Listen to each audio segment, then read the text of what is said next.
Hello, everybody.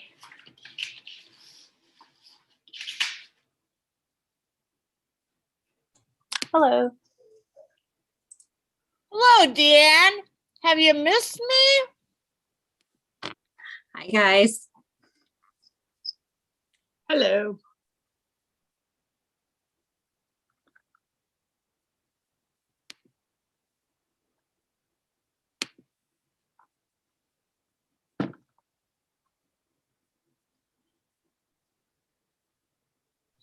Looks like we have everyone except maybe not Ashley and Paula.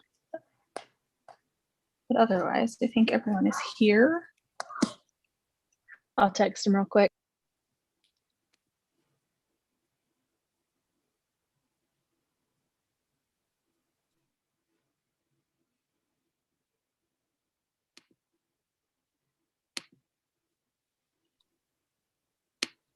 Paula's just now joining.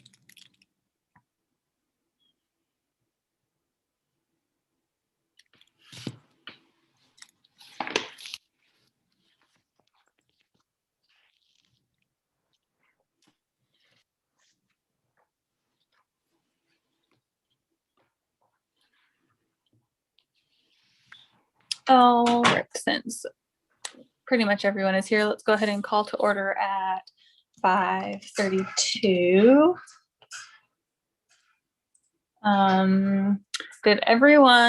Were they able to access the information that was shared from the drive? Yes. Okay.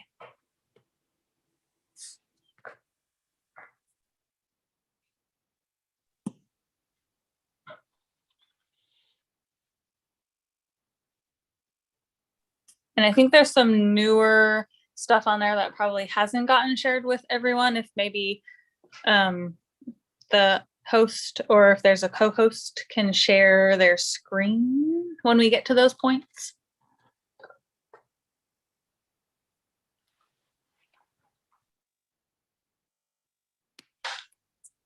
And did we want to just start with what's in the order of the agenda? Or do we want to start with, oh no, that's on there. Okay. Or do we want to start out of order? I don't care. Let's start with what's on the agenda. That way we don't forget anything. Okay. So the first thing on there is the curriculum/scope and sequence. And that was Mindy and Anne who were working on that.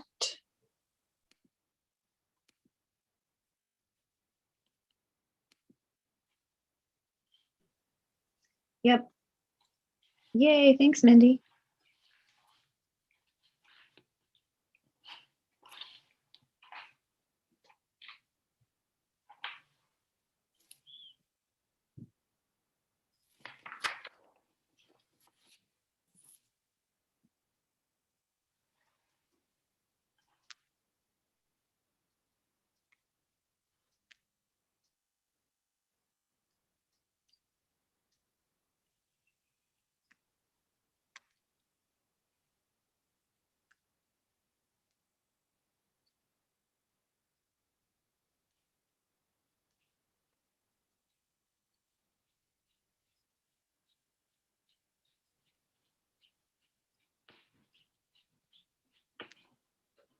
Mindy, if you're trying to talk to us, we can't hear you because you're muted. I see your lips moving, but I hear no words. Oh my gosh. Wondered what was going on. Okay. So this is what we came up with for English language arts. So we have the quarters going across with the subjects of reading, writing, language, grammar, and then speaking and listening.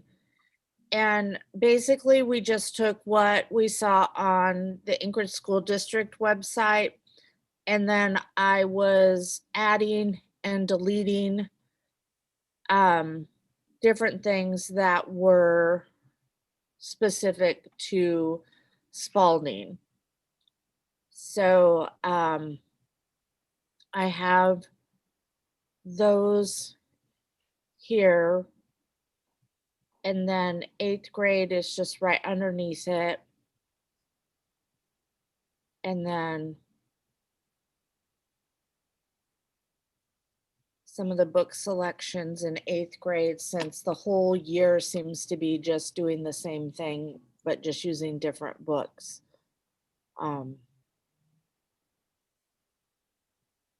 Does anyone need to look at something specific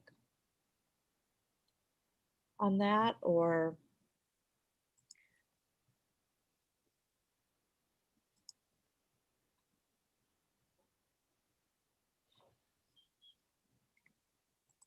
Okay, so we also looked at math. And for math, we looked at 3 different academic plans. We did pre-algebra, and then underneath is algebra, and then finally is geometry. And we base this just off of what the school district is using, the McDougall-Littell. Because I don't have anything of Saxon's to bring into that at this moment for pre-algebra or algebra or geometry. And the more we talked, the more we just thought maybe if we're moving our kids into that secondary, maybe the better option would be to have them start taking their math in the same book as they would be once they move past us and then continue on into high school. So they're used to that setup and they're used to those words. So Mindy, I thought that the course 3 Sax, and I think it's course 3 Saxon, whatever you're using right now for your 7th leveler, is the equivalent of pre-algebra, because I thought that was the one we did this study on last year. No, right? It's course 2 and course 3 together. Those 2 courses will make it for pre-algebra, but it's one by itself is not pre-algebra. You'd have to take both years. So I guess what I guess I'm asking is, like, if our 6th graders are doing course 2, like let's leave levelers out of this. So 6th graders do course 2, 7th graders do course 3, and then 8th graders would do the McDougall-Littell regular algebra book. I kind of see it going a little bit differently, but I understand what you're saying. I see it as 6th graders doing course 2, 7th graders going straight into pre-algebra because I think they will be able to do it. And then 8th graders doing algebra, unless of course they're leveling up, and then that's a whole nother ball game. Okay.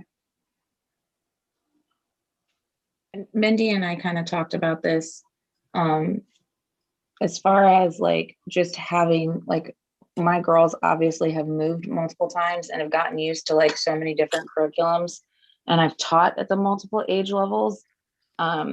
We just kind of thought it, like, our kids are really good at Saxon, and Saxon is a great program, and gosh darn it, I wish I taught it at my school, but I don't. So I think it's a great program. However, they're not going to have that going all the way through to high school. And we don't want them to get to high school just because they stayed with us K through 8 and be completely lost in the sauce as a freshman. Because it could be like very, very frustrating.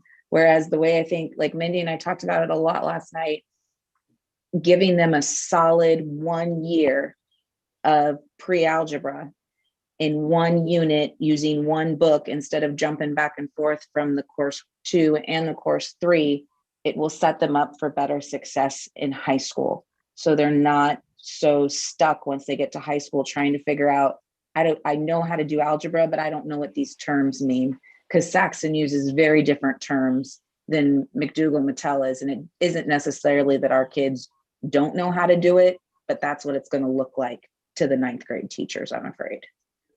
Does that make sense? Well, I just kind of have a counter to that because one, if what we're doing is what the district is doing, that's, a downside for us trying to sell them on this program because they already do that. And two, I have younger sisters who went through Eagle Academy and they did Saxon homeschool 7th and 8th math, and they went into high school math fine. And, their junior or senior year were taking calc and trig. So they did not have any difficulty transitioning from Saxon to regular and are in like extra high college math too.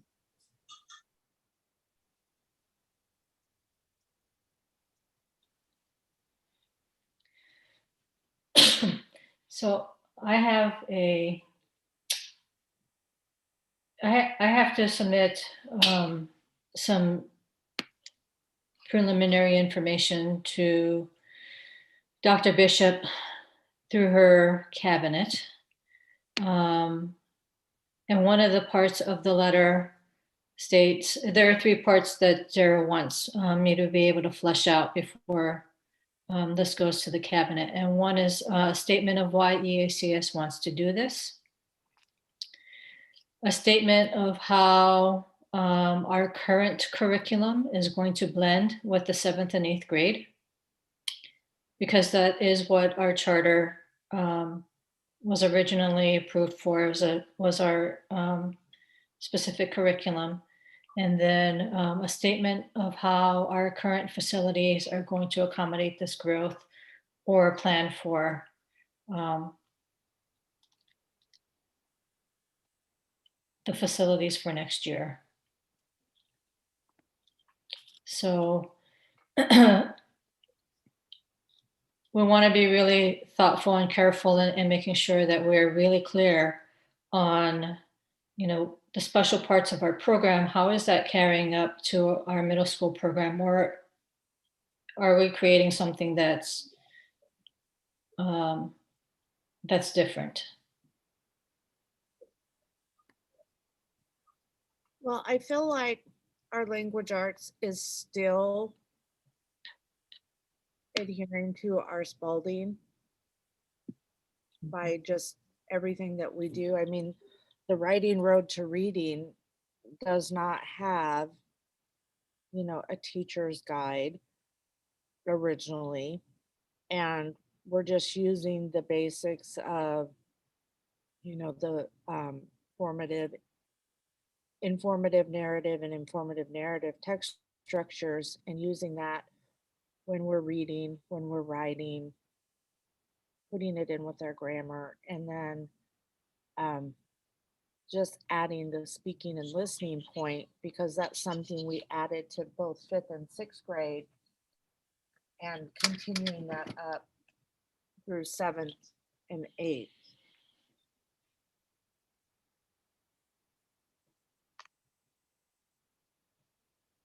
I get with the math. I don't know what I would put there, except for, in Q1, we do lessons 1 through 30, and in Q2, we do 31 through 60, and Q3, 61 through 90, and Q4, 91 through 120. And then it will hit all of the standards throughout the year.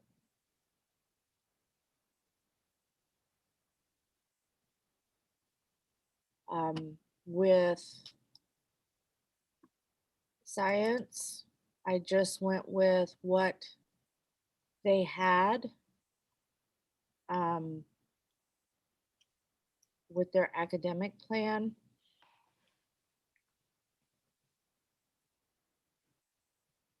Life science, and then there's a little bit of computer science.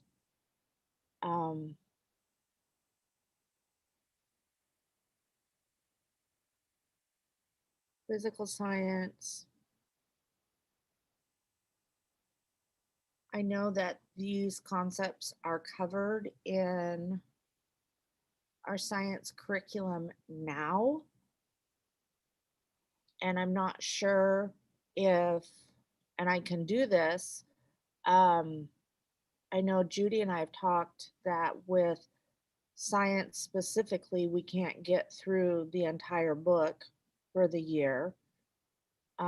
Maybe another option would be to take the 5th grade science book and split it in half and have 5th and 6th grade tackle that book.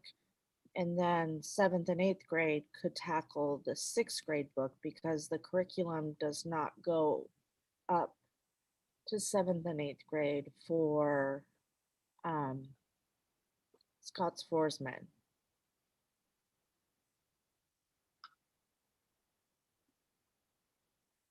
And then in social studies, the 7th grade, I feel like we can get that accomplished. The first unit is geography, and I have a great map and atlas unit that the school bought that has not been used for the longest time. And then you're just looking at the different continents, and there's a unit of study on Alaska as well. But that's what the 7th grade standards show, and our 6th grade standards from Eagle Academy are very different from what they're doing in the district, and even different from what our scope and sequence says.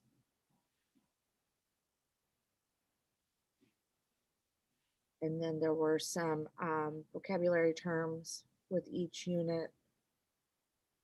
And I don't know what we would do with US history in 8th grade, because that is the focus in 8th grade is US history. And our book does not focus just on US history. It's starting from early civilization through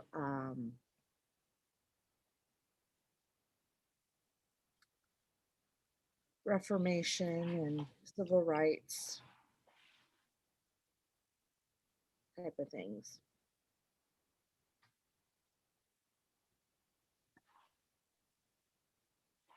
And I'm going to let you show the math, or not the math, the music and the PE and the health, because I don't know what I did with them now, but I cannot find them.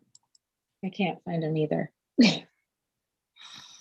Great. I have them on my computer, and I can load them back in when I actually have good Wi-Fi signal. I'm sorry, guys. I'm at my husband's office right now. They're in the, unless you retyped them, they're in the 7-8 expansion drive, and then in the health PE information folder, I think. Are they in that one? I'm not on my computer. If somebody else could scroll to that. Let me look. The 7th, 8th grade health PE.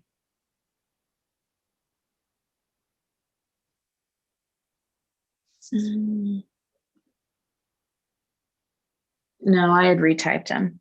No, she'd retyped. I can basically give you guys like the highlight of them though. Basically what I found out was 7th grade is a full year of physical education. And then 8th grade is half a year PE and half a year health. So in talking with Mindy, we kind of talked about how like that could be split up for the 8th graders. It would be, they do half a year PE where it's actually focused more on PE, and the other half is health. However, we did talk about how, I guess for the rest of the district, and somebody please correct me if I'm wrong, there's something in that health guidelines, if you read the course description, that says that parents can opt out. Mindy and I kind of talked about it, and we thought that if parents wanted to opt out of the human development portion of it, especially with the charter school, that they could potentially do that, but they would not be able to opt out of the whole health curriculum. How does everybody feel about that?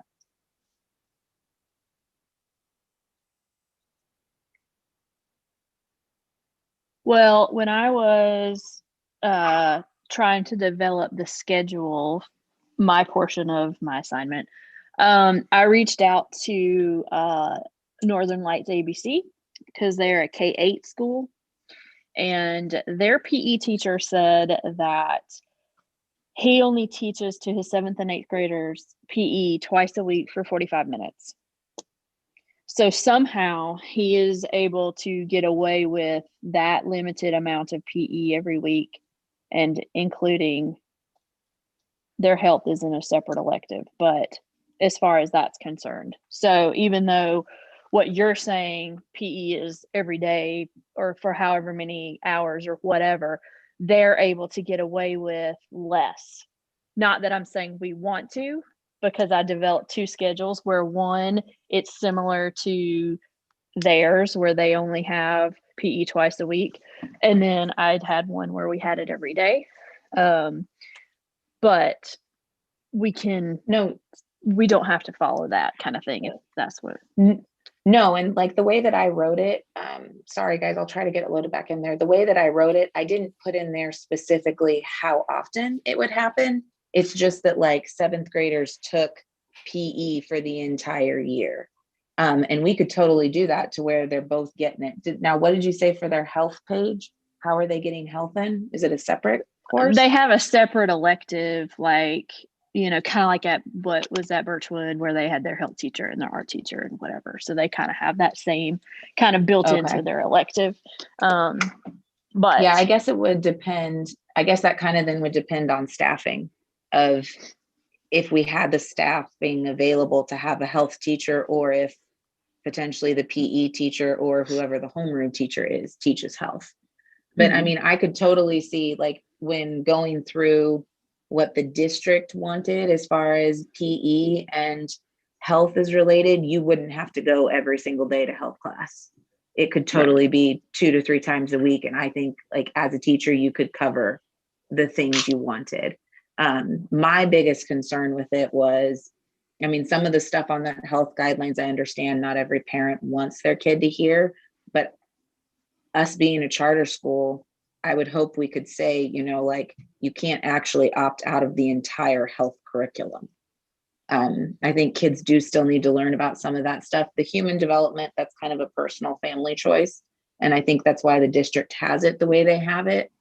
But yeah, I didn't want to put that in our academic plan until I had talked to you guys about whether or not we even wanted to give them that option to opt out of health. However we structure it. Like, do we want to give that option for them to opt out?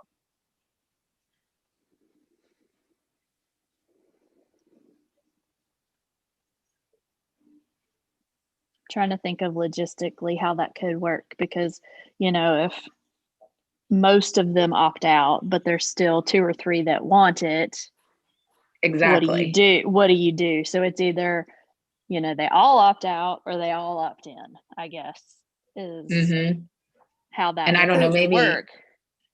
Maybe So this Ms. is Carol, you can help here. This is a requirement, correct? Health is? It's a requirement that from everyone I talked to at Mirror Lake, health is a requirement. Either some kids take it in 7th grade, some kids take it in 8th grade. It's a requirement. However, there is that little blurb in there in the course description that parents hold the right to whether or not they want their kid to take it. So I think it's a requirement, but there's still, I'm sure if a parent pushed hard enough, they'd be like, my kid's not doing health class. When in a school, when you have 500 kids and one kid doesn't take health, it doesn't make a difference. But if we've got 10 kids and 5 kids don't want to take health, what do you do with those 5? And then what do you do with the other 5 that do? So that was like my big thing when I was really looking through and nitpicking. I was like, do we want to even put that in there? Well, Can we not put that in there? Yeah, I mean, I have 2 older boys and they've already been through health. It was not a it wasn't an elective. They had to take the class, but there were components of the class that the parents could opt out of. So that in general, they had to take the class, but like say the reproductive system, that's that what is you're something thinking. that they would send a note home for to say, or, say, you need to, if we don't have a signed note saying that you want to opt your child out of this class, then, then they will be enrolled in this class and the notes will be going home on this date. We will have to have them back on this date. So I think we had like a total of 3 notes through the whole year. I know one was reproductive, another one was, I can't remember what the other 2 were, but the parent could choose to opt out. And in which case, if they chose the child to opt out during that time period, then the school provided an alternative lesson for them, health lesson. And so they're Okay. still receiving the requirement. It's just a different topic. Yeah, no, I like that. Do you guys want me to delve that big into it with the course description or not? Like, I thought that was kind of, I didn't really know what to put for that because I want us to still remain true to our charter and like we are different than the district, but I didn't know how you guys wanted me to phrase it, basically. I wouldn't put it in this. I would put it like I would make that a separate policy. That's not in Okay. this part, if that makes sense. So leave it. No, that's fine. And I completely understand. Like, I was shocked that it was in the course description that's like district wide. That's why I was like, I don't really want to put that in ours. So if everybody's okay with me leaving it out, I'll leave it out and we can put it in a policy someplace else.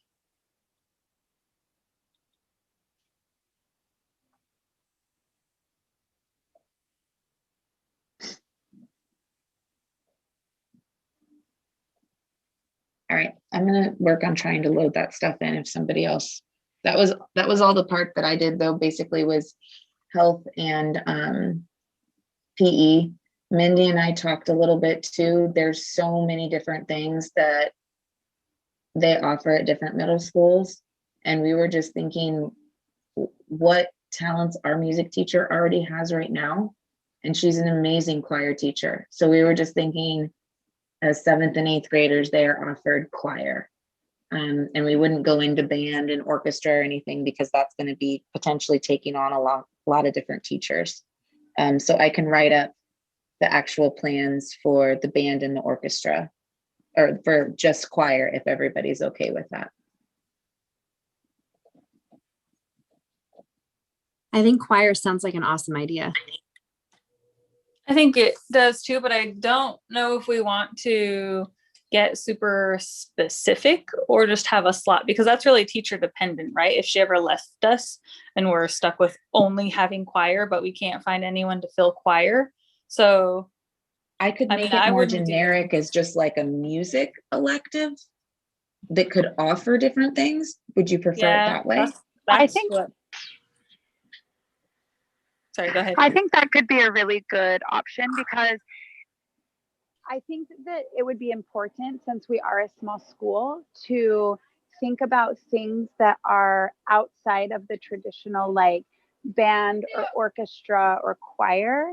There are things that we could teach our kids music related, like how to play handbells or something, I don't know. I just feel like choir is awesome and fun, but are there other things that we could also teach our children music related that doesn't necessarily require a full-on band?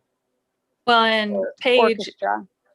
Paige, you were saying too that our PE teacher, she, I think, sings, and she also teaches piano. So keyboarding could be an option. So I think if we leave it generic as a slot for these are the types of things we could have, but not even necessarily, maybe not even necessarily draft up a scope and sequence, just these are the elective slots that we're planning. Here's what we potentially could fill in those slots, if that makes sense.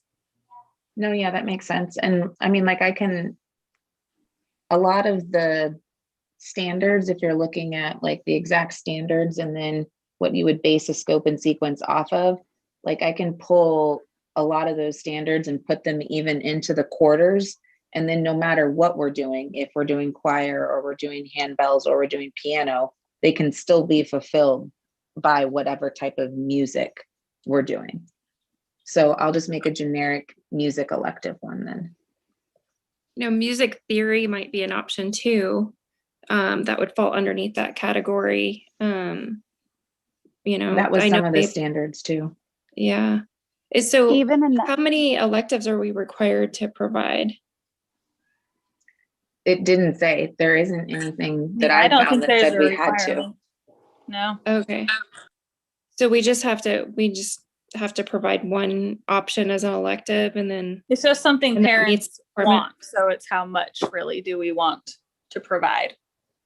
Mhm. Oh, gotcha. Okay.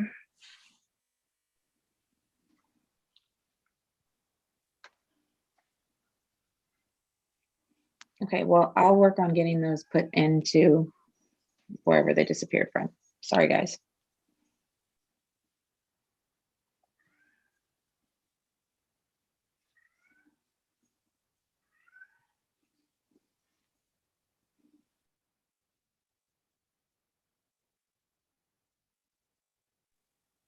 So, Miss Carol, you'd mentioned that one of the statements they needed was for the space for the coming year.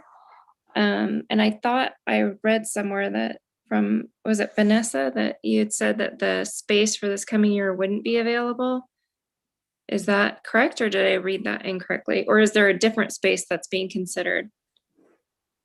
No, our current landlord, I talked to him and he said it would be hard to have the space available for this coming year. But I think that's something that we could present to the district in, like we talked about before, like a phased in plan. Like this year, we're going to fit it in this way, and this year we'll have this available or whatever. But he said it would be a lot easier to have the space available fall 2022 versus 2021, especially because he doesn't want to kick anyone out that's a paying tenant and have to do improvements and construction and pull permits and zoning if we don't even get it approved by the state in June.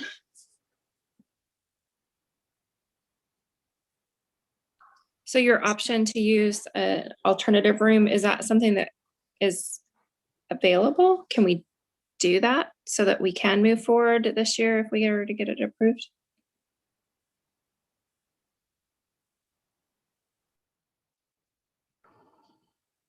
Deanne?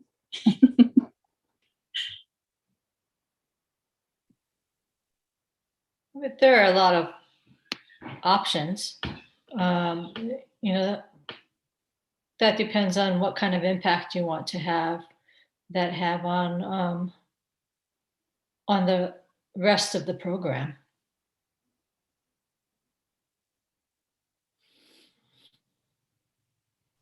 Well, I was talking with Vanessa earlier, and we have the technology room, which we currently don't even have a teacher for anyway. Even if we were to come back, hopefully soon, if we're all back to 100% in person, we don't have a technology teacher. So that's something that if we wanted to use that room as a classroom, and if we were able to bring back technology for the rest of our program, that could be something that could be taught in the students' classroom via like a Chrome cart for the year, if that makes sense. Well, you know how hard it was for us to find a technology teacher to begin with. It'll be increasingly harder to find one knowing that they're going to be teaching on a cart and not have their own space. So yes, we can commandeer the technology room, or by keeping true to our charter, we do have technology written in there. It doesn't mean that has to be taught by a technology teacher. It could be taught by the K through 6 teachers in general ed also.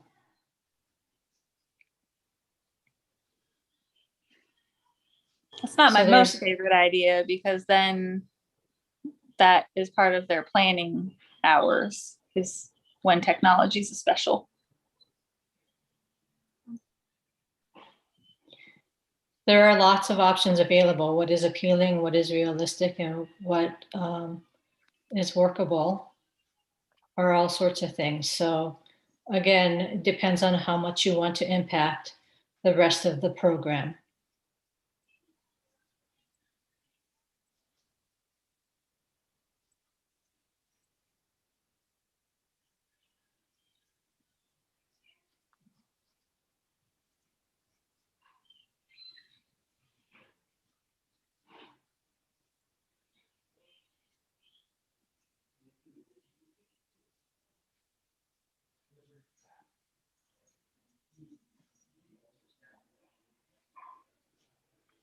When you take a look at a lot of our technology standards, they are not something standalone. There are some things that could be taught in the general ed classroom, but technology has been something that has been a little bit of a philosophical struggle. As far as I can gather, we do a lot of writing. Part of the Spalding program is handwriting. Our kids have beautiful handwriting in print and in cursive. But as you move toward the keyboarding standards and all of those sorts of things and technology, in the upper grade levels, you have those standards and students could use that as far as writing is concerned when they do their essays and all sorts of things like that. It just will kind of take some time. I have a quick question. So the Chromebooks that have been distributed to the students this year for COVID, for online virtual work, stuff like that, are they property of the school? So could you, in theory, redistribute those when everybody's in school to the kids in the classroom, and then the technology teacher could come to the kids in their own classroom, and then the teacher who is teaching the general education still has the opportunity to do their planning? I'm not sure where they do the planning or how that works, but, or if that'd be too disturbing, but they'd still have the opportunity to do their planning stuff. So they would have to do their planning in the classroom. We would, because we would be using our art and our music room in our old teacher's lounge or staff lounge is still being used as a health room overflow area. So, space is at a premium. The district's plan right now is they are not asking for any of the Chromebooks back. I don't know that they will ask for them back at the end of the school year, but one of the reasons they're not asking for them back right now is because students or classrooms need to be ready at any time to pivot to online learning. And so redistributing things after we've collected them would be a challenge, especially if we have to do that overnight. To be able to get those Chromebooks back in the hands of the students that actually need them takes a lot of time. So, and that's one of the things that I'll be talking to the APB in general about, because we did get a generous amount of ESSA funds. It's the second round of COVID relief funding to help open up schools. And I have to submit a plan on how to use that money to the district within a few weeks. And so that's going to be my request for the agenda. And there are only certain things we can use that for, but technology will not necessarily be an issue. It'll just be finding our technology teacher and also a space to teach technology if we're going to take the music room or the tech room away to make a 7th grade classroom.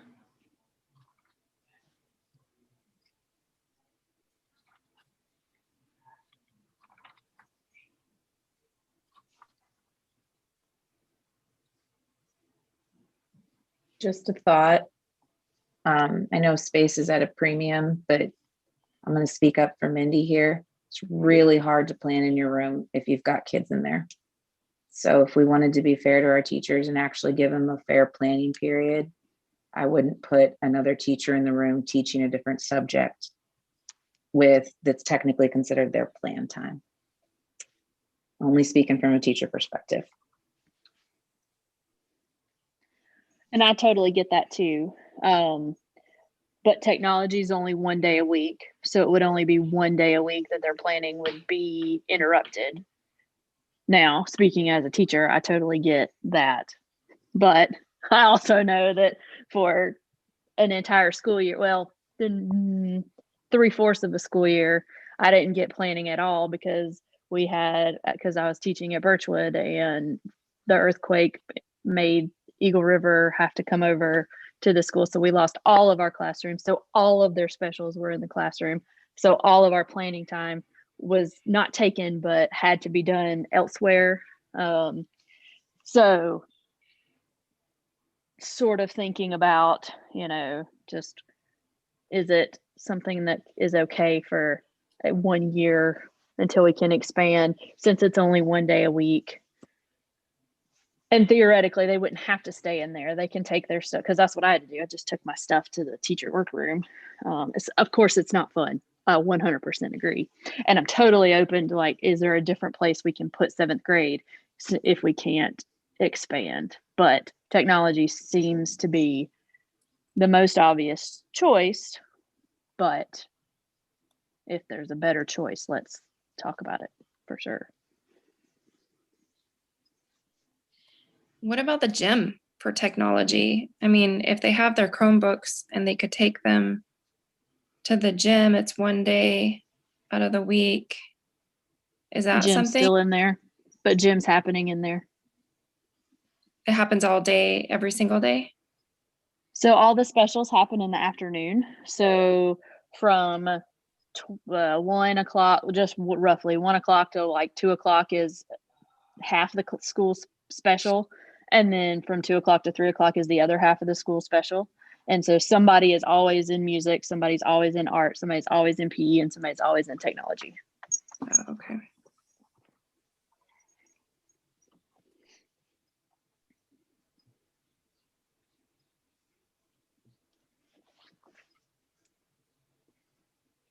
Well, and speaking of it is only one day, it wouldn't be as bad as the whole week losing your plan time. But just so we realize it's not a permanent thing that could always keep happening.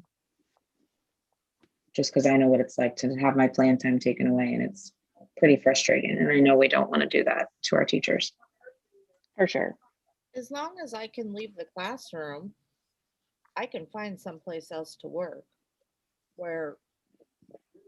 Would there be a spot available for you to work? Like The staff I mean, if workroom. it's the workroom, okay, well then, yeah, I mean, it's not ideal, but I mean, I understand. For one day a week, it's not. It's better than And it losing is plan time only, altogether. and it's not like 5 teachers are fighting for the workroom at the same time. It's only, only one class at a time is having technology at that time. So Yeah. Okay. Sorry to get us sidetracked. I was just Would the fighting rest for of the plan time. teachers, would the rest of the teachers be open to that though, or? I mean, maybe not, but like our job as a committee is to make a plan and present it. And somebody else can nitpick it, but we can't consider 100 angles and get nowhere. So we just have to pick something, what's going to work. Well, and you've and given an present it. option as a different place to go. So I think that's fair enough.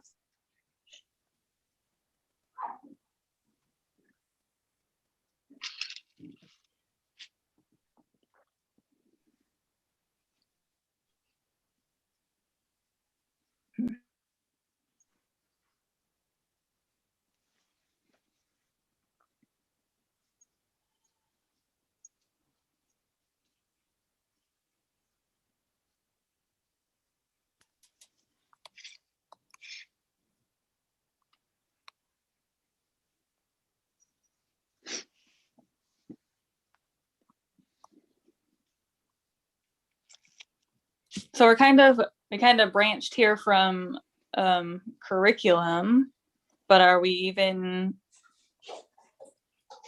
even know what we're using for curriculum besides like novels / writing road to reading standards for language arts and math?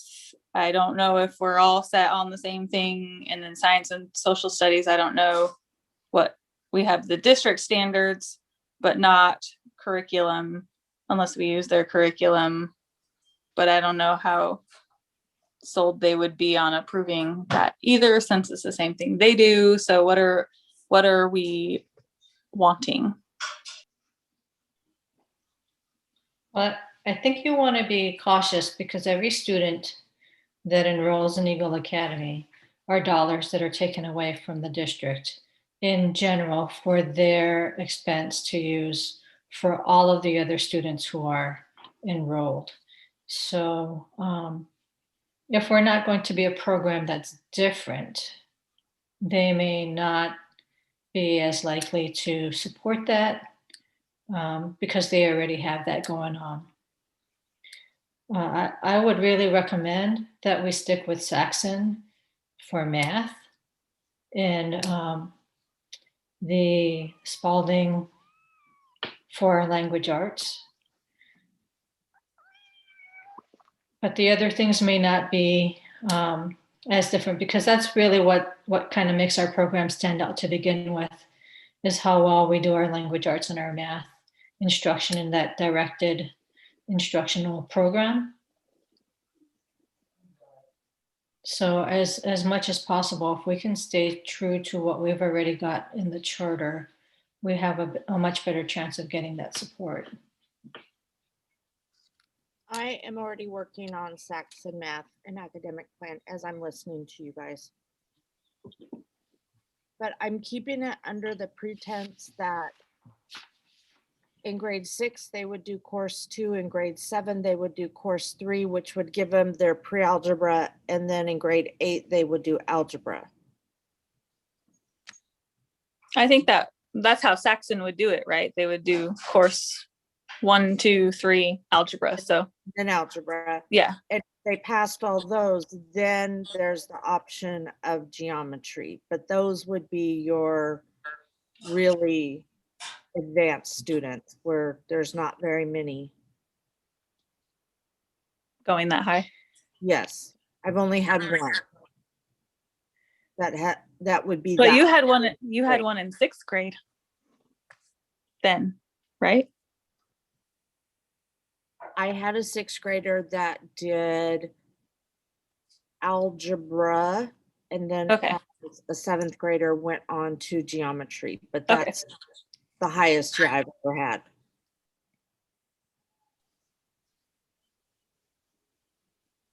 When we talk about staffing, I want to share with you some information about certification and things like that. But I do want to say that I've heard a couple of things that you might want to consider. If you take a look at some of the comments from the parent survey, there was a lot of interest in a band and orchestra program.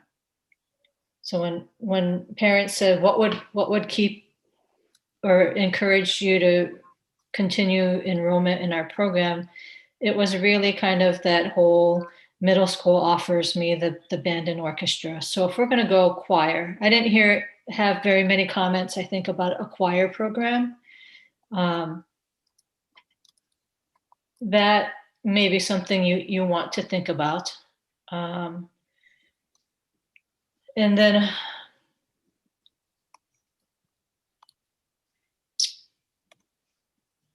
I've talked to some of the principals, the charter school principals that have 6, 7, 8 in their building.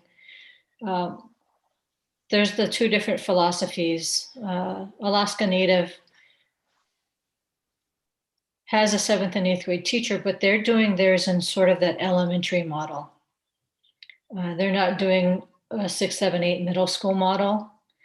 So, and that's one of the things that I gathered too from the feedback from our parents, is that they they're really hoping that the kids kind of get a middle school experience and in the changing of the classes and having different teachers for different subjects and all of those. So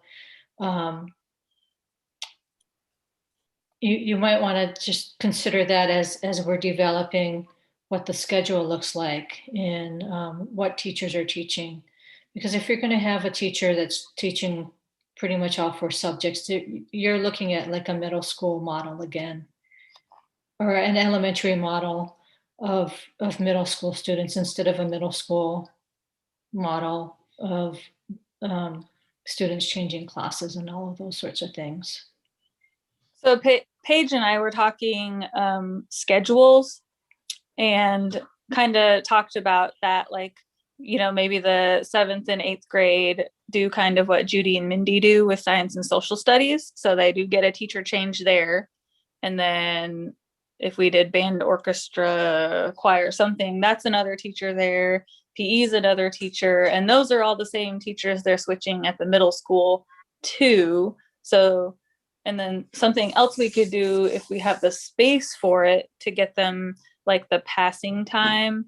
So when I went to Birchwood, we had 7th and 8th grade. So we had lockers in the hallway and they were literally just across the hall from the classroom, but we would still have a passing time. So we left the classroom, went to the locker, grabbed the next textbook, had to get back to class on time, just so it's kind of the experience of it.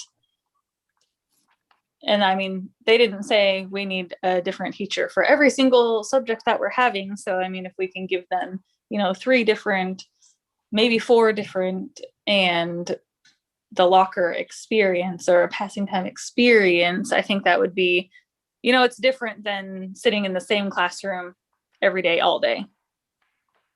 So I think there's a middle ground that we might have to give and a middle ground that they have to expect back, because if you want to stay at our program, I would think that you would understand that obviously we can't be an entire full middle school program.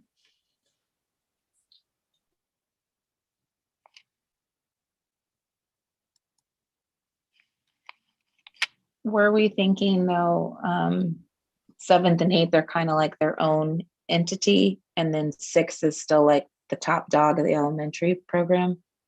Is that what everybody's thinking, or is everybody thinking we go like Mirror Lake and we go 6, 7, 8?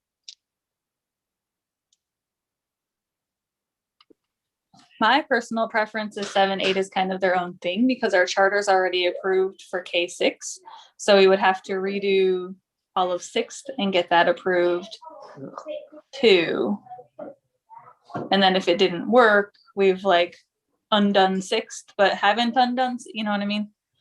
Yeah, that makes sense. No, I like that. And then I have kind of another question.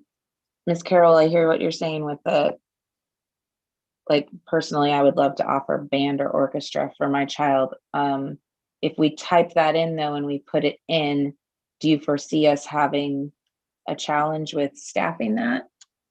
Or like, is it okay that we leave it as a music elective that can be filled by anything? We're really hoping though for a band teacher. You're on mute. You could say that you'd like to offer in the 7th grade a music elective or a foreign language elective. And then what that is will obviously be dependent on staffing availability and expertise and our ability to acquire somebody if we wanted to do it separate than, say, having Mindy add French to her endorsement. Okay. Well, I can't do French. Do you speak French? No habla France. Habla español. And that was 30 years ago. That was the only other thing when we were looking at curriculum. We kind of left off foreign language. I don't remember looking back at the survey results.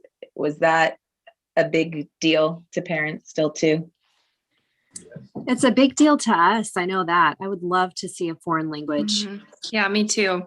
I would love that. I would like it too, but Me so three. would you guys like me to write in something for the foreign language too? And then it's obviously dependent on the type of certificated staff, whatever they have. Right. So I 'Cause have you- this. Sorry, go ahead. You can bring up, if you have 4 consecutive semesters of a foreign language in the same foreign language in the middle school, and you take the level 2 as a freshman in high school and pass that, I believe, with the C or better, you can bring up that foreign language credit. Yeah. Wow. So, if we do want to do a foreign language, I would really recommend it being an elective starting in the 7th grade for students. Yeah. And I think it needs that's to be in the same language though. Yeah, I think that's a great idea because I know, like I said, I have 2 older boys and they have both had for different foreign languages and they were able to test out and get that credit in high school. And now they're taking college credit for a discounted price for, for that. So that's huge when you can, offer like math or science, math, those type of things. I have one question about the band. The location, if we were to have band, the location of the band, does it need to be like I don't know if the word is, but insulated or whatnot, because we're in a shared space. And I just didn't know if there was some kind of requirement for a band room has to be not disturbing your neighbors or something.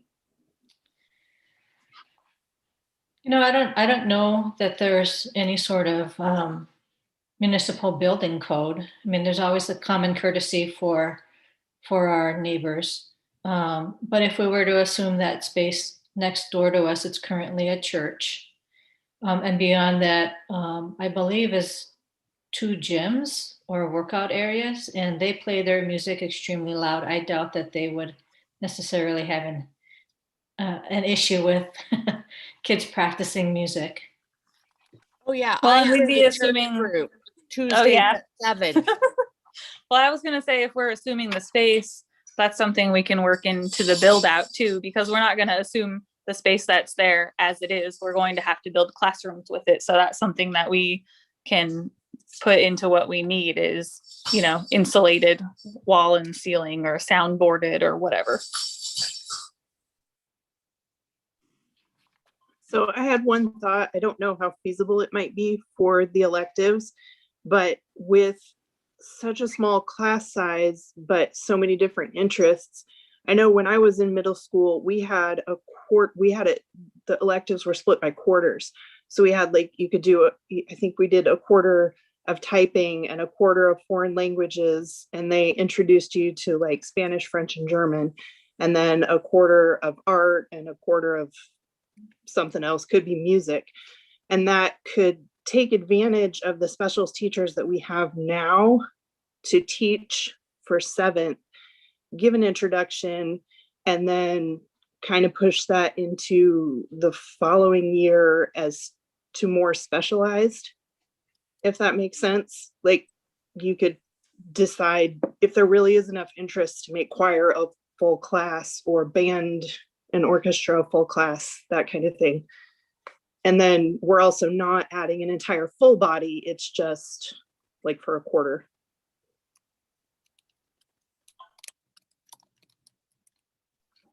And that's kind of what Paige and I had looked at with scheduling too, with one of the elective slots to rotate quarterly or semesterly, just to give people experience with different electives.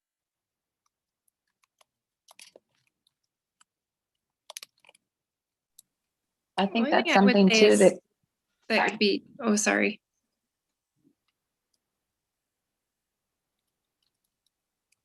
I was just gonna say, for teachers who have the knowledge to be able to provide multiple different languages, it's kind of rare to be able to do 3 different languages or whatnot. And the language itself, I think, is for consistency would be best to at least be on semesters.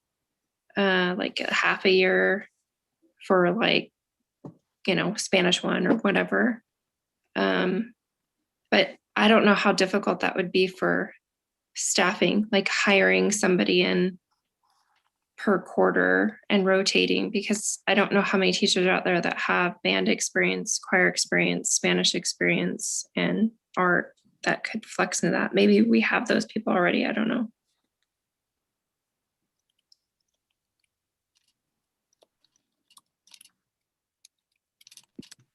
Well, and to be able to find someone, and realistically, if you're looking at it, if we taught a foreign language, it would be basically 1 period a day for 7th grade and 1 period a day for 8th grade. So to find someone interested in just teaching 2 sections a day as an independent person would be quite a challenge. So when my kids we had moved away for 3 years, and my kids went to Monument Academy in Colorado. And so we did the same, like Saxon math. It was all very similar. They actually introduced Spanish in the kindergarten. And there was a Spanish teacher who went with a cart, kind of like what you guys were talking about with technology. And she went 20 minutes in each classroom, and 2 times a week, the kids got whatever introduction to Spanish. And I know that we have to go by our charter, and I don't know a ton about that, and I would love to learn more. And I know it's probably obviously not in the charter, but I wonder if we could create an opportunity for whatever teacher we would hire for the foreign language in middle school to give kind of an introduction to the elementary age students, because my kids were picking up conversational Spanish in the 3 years that we went there.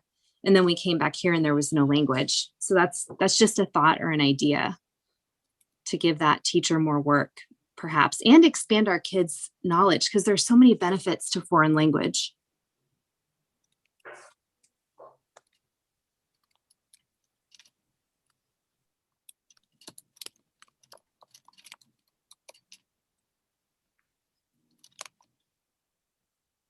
I was going to say that, like switching it up by quarter, I'm not sure how the other charter schools work with the 7-8, but that could be something that definitely sets us apart.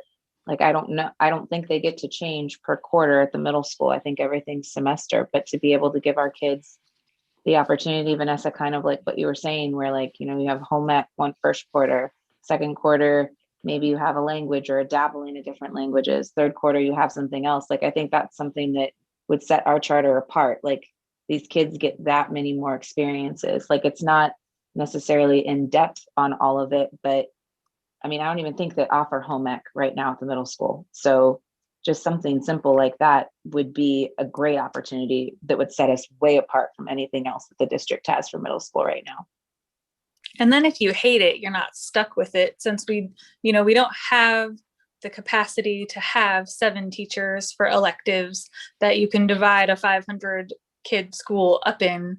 So you don't want to stick someone with music only that hates music, and you don't want to stick someone with French if they hate French. But if we had partial year or quarters, then they get a taste of it, and then they can be like, I really don't like that. Or they can be like, yeah, I want to do more of that.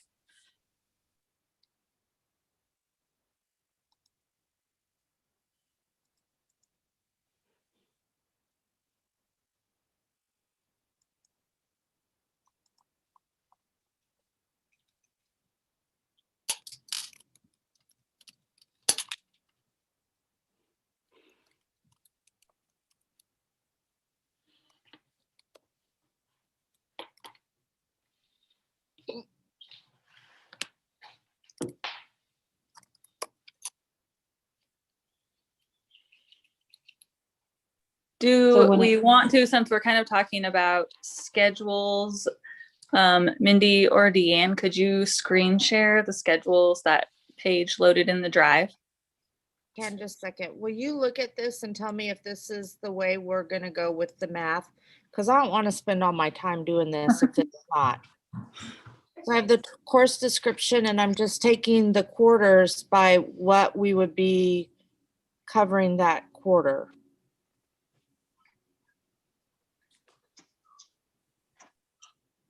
Is that what they're wanting?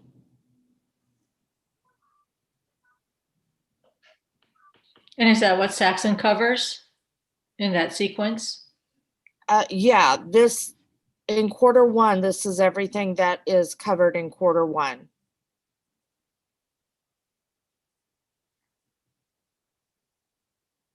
Or do you want it even more simplified? I think what you could do is just the larger categories, Like because do you're just the, looking at it at a glance. So, whatever,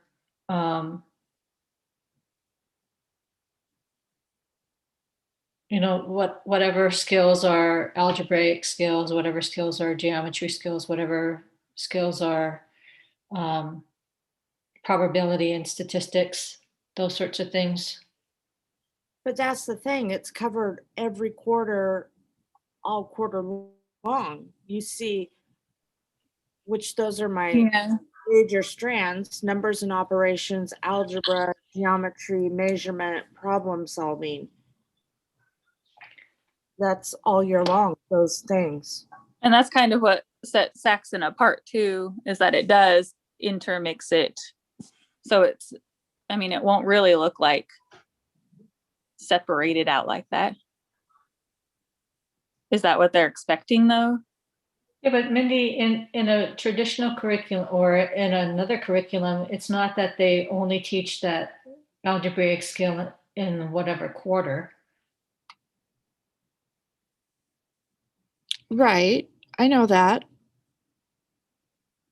Because number line would be your number sense. Operations of arithmetic would be your basic number sense.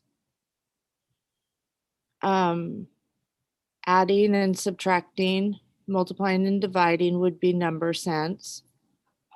Fractional So you're part saying percent. you're saying it shouldn't be divided by quarter and it should be divided by skill section. Is that what you're saying? No, I think this is fine. If you This is wanted, fine. Okay. I'm just saying, if you want to drill down into those specific details, you can do it. But their academic plans, they just have that one year at a glance. Try to keep it to one page. Well, it just kind of fell onto a little bit of that.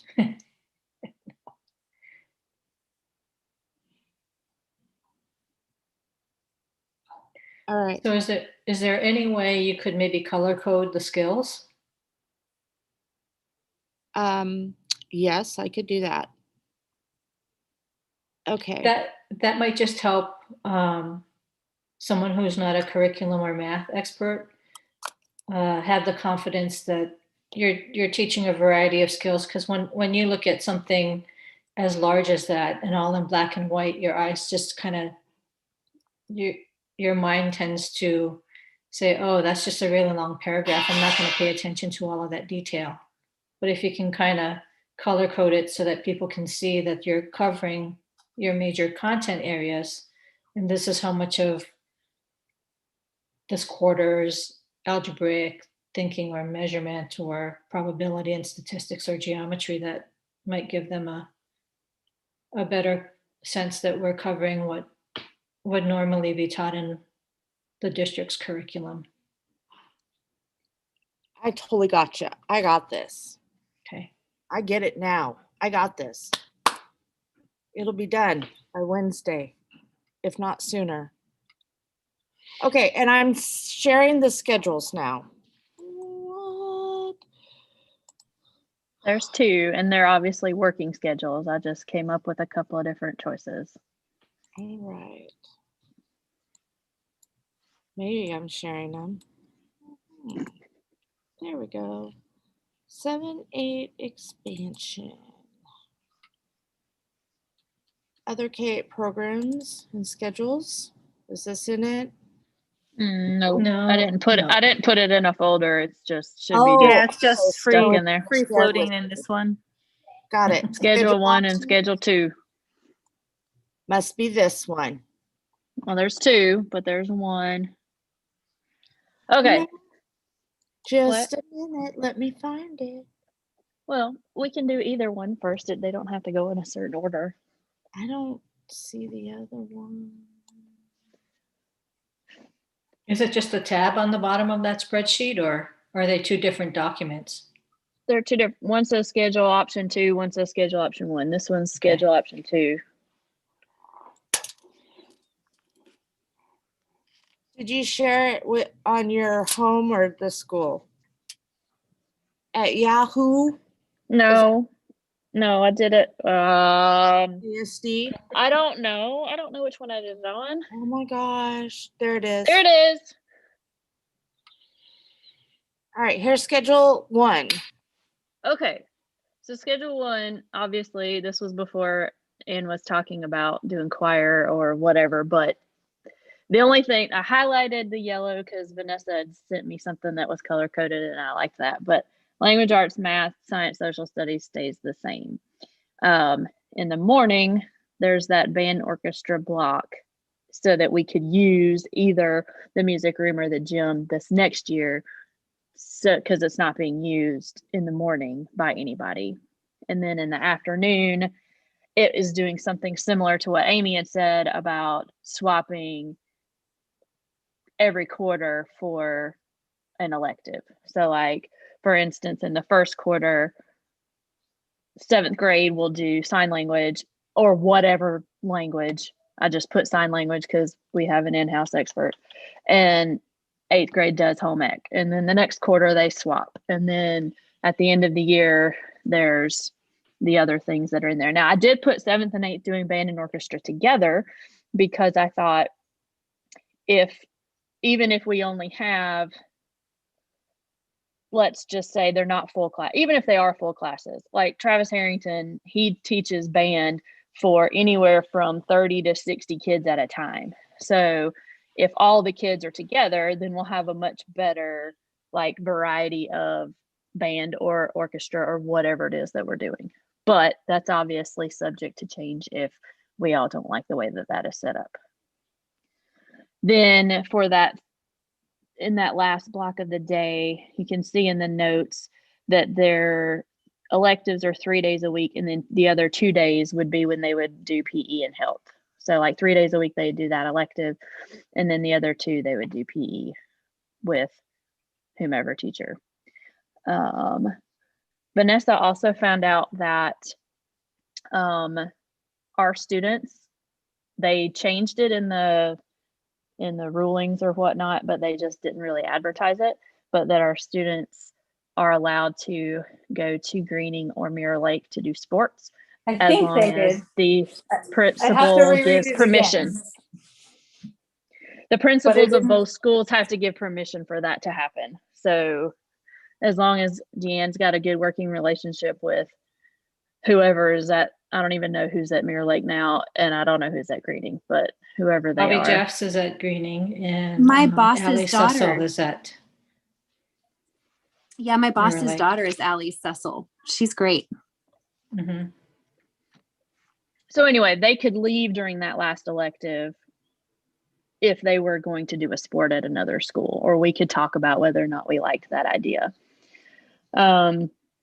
Language arts and math are still close enough to the same times of the day that our K through 6 kids would be doing, so that we could help keep that leveling option going. But if someone needed to level up to 7th, say leveling up from say 6th grade, they would just have, obviously they would be fully capable of having a shortened language arts and math time, and then they would just have to go back to their home classroom and do independent work while their class would still be doing language arts or would still be doing math. And then we have that last note that the 7th and 8th, they could swap. So like, you know, the 7th grade teacher could teach all the sciences and the 8th grade teacher could teach all of the social studies, or vice versa. And so they could actually change classrooms at that point. And for that matter, they could do the same with the electives, depending on what all of the math. I don't think that's an option. I will teach all of the math and all of the social studies. That doesn't work very well for leveling. How are you going to teach 2 grade levels of math at the same time? I don't know. I'll figure it out. No, Oh man, you're ruining my no, plans. I have to say no to that. All right, fine. We don't have enough space to combine a class. Not everybody can teach in the gym at the same time. Never. Okay, are you ready to Whatever. look at the next schedule then? Yeah, and the next one's fine, unless anybody has a Schedule question. 2. All right, so the schedule 2, what really changes is their lunch and then the elective in the afternoon. So before they had a 45-minute lunch period. That's what they have at the middle school.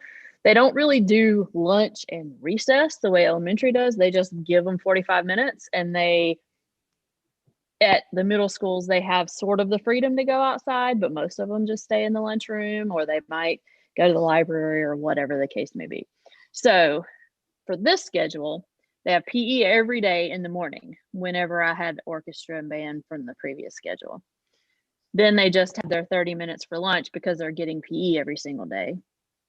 And then there's that band and orchestra slot right after lunch, whether it's band, orchestra, choir, keyboard, whatever choice we end up coming up with based off of our teacher. And then a similar elective schedule in the afternoon, still allowing for the kids to leave to go do sports at other schools. I think that's the only, yeah, I put in there that band and orchestra could be swapped for keyboarding, or I didn't put choir in there, but choir, whatever we end up. But keyboarding at Mirror Lake, like the way they do it there is, I don't even know if that teacher is a music teacher, because I subbed in there one time and the kids kind of have their book and they kind of teach themselves. They kind of work at their own pace. So you could have like a concert pianist on one keyboard, and then you could have somebody who's never touched or seen a music note in their life on another keyboard, and kind of are working at their own pace, teaching themselves along with the help from their teacher how to play piano. So yeah, I think that's about it that I put for now, but I'm open to changes or suggestions if anybody's got any. So both of these schedules actually are, as I look at them, they're going to have the 7th grade teacher and the 8th grade teacher teaching the same subjects at the same time. So you're not going to really necessarily have a specialist. So this is kind of like an elementary schedule. So if you did want to have, like, the PE teachers teaching 7th and 8th grade PE at the same time, the band teachers teaching 7th and 8th grade band at the same time. So if you wanted to have it where people are teaching in their specialty areas, you're not necessarily going to have these classes happening at the same time. I think I'm confused at what you just said. So I think what she's saying is, like, if you had from 8:30 to 9:30 7th grade language arts, you could offer 8th grade math at that time. yes, And then the next hour from 9:30 to 10:30, you can do 7th grade math and 8th grade language arts. So you would just flip flop. So that way, like, I could teach both math classes for 7th and 8th. And you can have someone else teach both your language arts classes. But that's where what we were saying wouldn't work for leveling for math and for language arts. But like for science and social studies, we could do that. And for the like PE. Yeah. Or so whatever, what I should have done is I should have that. done under 8th grade, I should have done social studies from 1:20 to 2 o'clock on the 8th grade. Is the way I should have typed that, but I didn't, because I don't know why. But right. But I kept PE together because that's how they do it at the middle school. They have like 6 classes of PE together at one time. I mean, I'm exaggerating a little bit, but they have like 100 kids in the gym. With just one teacher? Do whatever. With 100 kids, I think they have 3 teachers. But yes, That's exactly how Josh did. That's exactly how Josh did PE when he was at Mirror Lake. Because they had a full-size gym, but you're still looking at a 1:30 pupil teacher ratio. So for us to have 2 classrooms in there, you'd need another gym teacher. Or you could switch it True. like the social studies and science. So you could flip on the 8th grade, the PE and band orchestra. Right. Or if we No. hire a TA or 2 TA, if we hire 1 TA to share between 7th and 8th, or 2 TAs, whatever the case may be, our TAs can always follow the students to band, orchestra, PE, etc., whatever they go and do, and just be there as extra help. No, I think you might have some issues with AEA because they're going to be technically the teacher in charge of 56 kids for a class. And our TAs, we have to pay them separately when they actually are called to be the teacher and do instruction.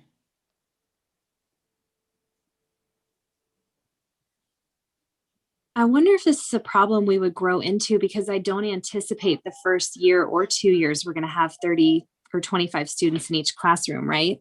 For 7th and 8th grade.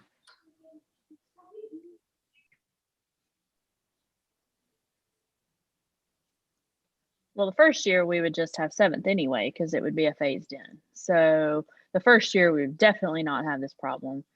And then the second year it would just kind of depend on how many 7th graders we acquire for next year and how many 8th graders the following year want to transfer in, because everything's going so well. And then you so have, awesome.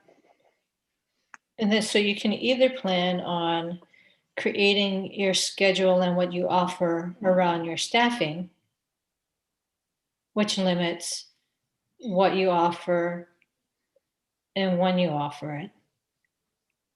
Or you have the other issue, which is you create your schedule and then you do your staffing and potentially have to end up not being able to staff a particular class, or hiring teachers to do one section here and a separate teacher to do another section here.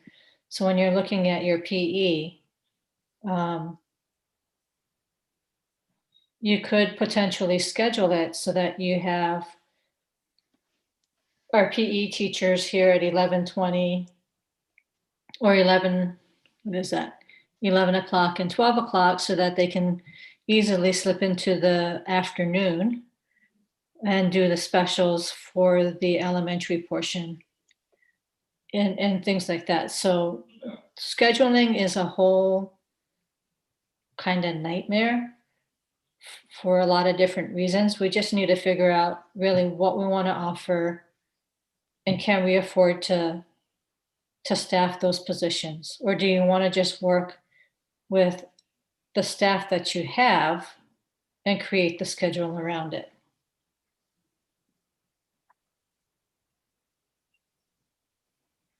Well, when presenting this, what are they going to like the most? Are they going to like a spelled out specific schedule based off of what we have, or a spelled out schedule of what we would like to have, or just a general schedule?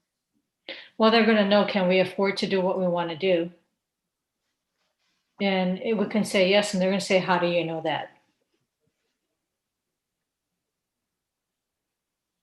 Does the other schedule, just because I kind of liked the other schedule, even though I know I'm the one that said PE has to be all year, but I liked the other schedule where it was like 3 days on, 2 days different. Like, does that afford us more wiggle room as far as staffing goes? Because I mean, like, I'm also just kind of looking at the cool highlights on the page, and there's 3 highlights here.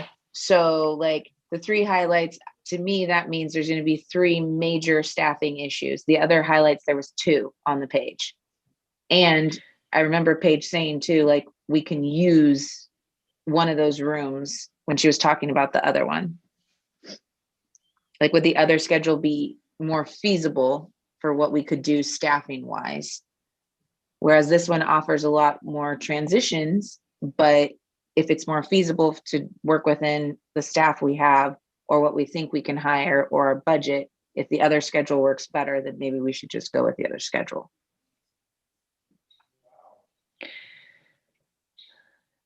I mean, a lot of it, this is really going to depend on if we're looking at it as next year, we're just adding a 7th grade, 26 students. Are we just hiring one teacher? And if we're only hiring one teacher, what are they teaching? And are we going to try to make everything else work by taking a look at what are the extra, the science, math, social studies, and language arts are pretty easy to fill out. Right? But then we have all of these other classes, PE, band and orchestra, foreign language. If Mindy is a 7th grade teacher, say we hire someone else for 6th grade, which I'm not saying is going to happen. This is just hypothetical, Mindy. And don't make me jump through the computer. I will. Right? If we're having Mindy teach language arts, math, social studies, and science, that's just 4 sections a day. And that's not a full-time position. So what is she doing for the other 2 times a day or the other time a day? And one of those will be, one of the other sections will be her prep period. Well, I think we had said, so Mindy, if you go back to option 1, if you don't mind. I'll be your Vanna White. Oh, thank you. Can I buy an E, please? No, so so for this one, even in the other one, the electives at the end of the day theoretically are taught by the classroom teacher, so they would be taught by Mindy. Unless we were teaching sign language by Spanish or French or etc., we would pay Maria a stipend to teach sign language, and then Mindy would do the rest, or the said teacher would do the rest. And then of course PE would be our current PE teacher. So there's that break there and that extra. So then it would really just be that block in the morning for whatever it is, whether it's band, orchestra, choir. If we did a whole separate foreign language, if we made the morning PE and then did something else in the afternoon on the week, during the week, that's obviously up for change. So classroom teacher is doing everything but that one. And then where the PE fills in the 2 days a week.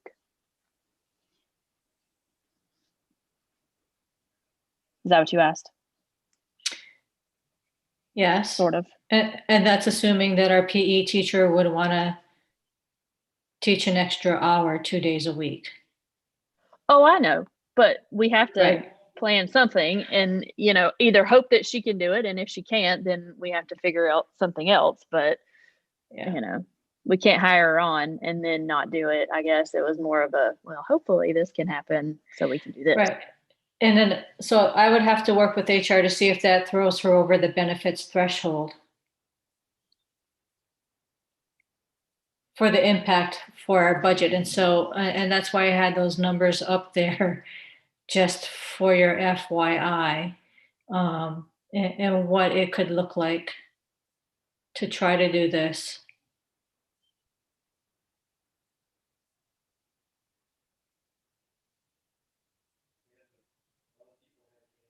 So if you,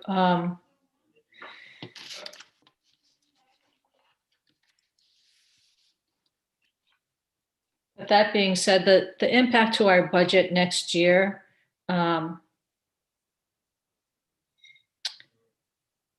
any additional funds that we would incur for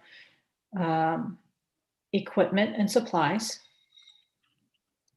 additional purchase of curriculum, at least an additional full-time teacher And are we looking at making the 6th grade TA a full-time TA or keeping that there? And are we looking to hire a TA for 7th grade? Typically, the middle schools don't have TAs unless it's a special ed classroom. Those kinds of things all kind of come into play, but we do have some unallocated reserves that we can use to cover that. One thing that when I went through the tour that I was excited about is that you guys had all said that there was a TA in each classroom dedicated to the teacher. And that's very rare, in elementary schools, at least where I was from. And so hearing that set you guys up, set the school apart, just like, when you talk about going to the board, how is our charter different than other middle schools? And so having a TA continue into middle school might be something that would, continue the current format, but also set the school differently. Maybe, I don't know, maybe not.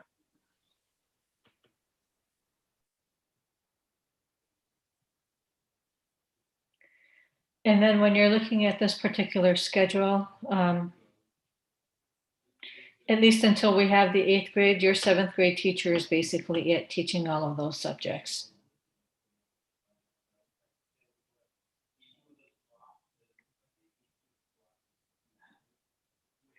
So that's a potential little speed bump to consider, because those schedules that you presented, Paige, are actually for 7th and 8th grade, right? So if we only add one teacher, that teacher is teaching all subjects next year: math, science, social studies, and language arts.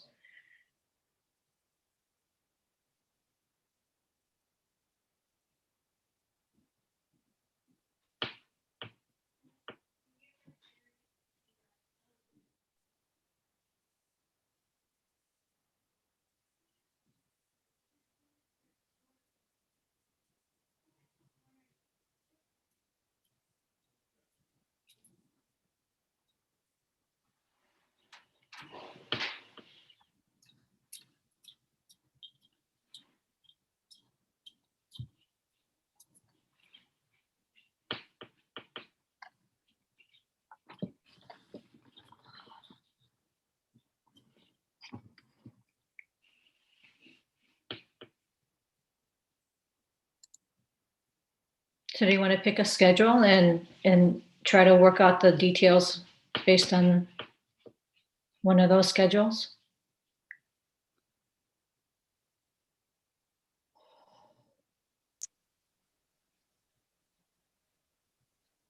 I just had a thought and then my brain went. You said so next year phasing in with just 7th grade, the 7th grade teacher would have to teach everything, but not the band or PE or the choir or the PE or the keyboarding and the PE and whatever that we had on the schedule, right? They would if we currently cannot convince our music and PE teacher to take on extra hours, or if we couldn't find someone to teach that separately.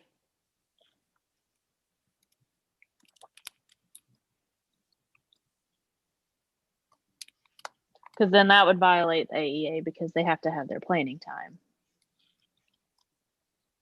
So they can't be teaching all day, every day, because that wouldn't work. There are the AEA negotiated agreement sections that we really do want to comply with, all of them. Oh, for sure. Absolutely. Yeah. That planning time is very important. Very important. Yes. Just for sanity purposes. And it would be cruel and unusual punishment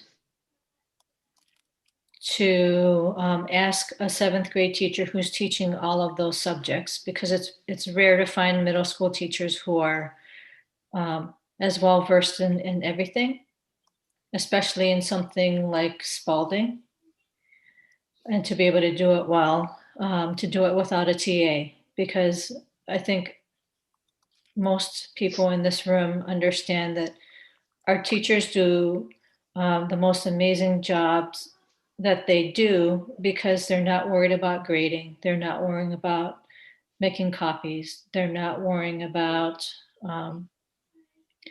doing their bulletin boards and their Monday folders and all of those sorts of things. It allows them time to actually just focus on instruction and student achievement. So I do recommend that, even though it's a little odd, that we consider providing the same sort of support for our middle school teachers as we do our elementary teachers. Could it be feasible or recommended? I know it would not allow them to have one, say, for language arts and math, but if we made a current TA full-time that wanted to, could that person then do half the time with, or let's not take Mindy Stacy away, but let's just say, for instance, that Stacy's there in the morning with her and then in the afternoon with the 7th grade teacher. But then if she didn't want to do full-time, or no one wanted to do full-time, then yes, hire a totally separate one for just the same part-time hours. Or is that just too much to think about?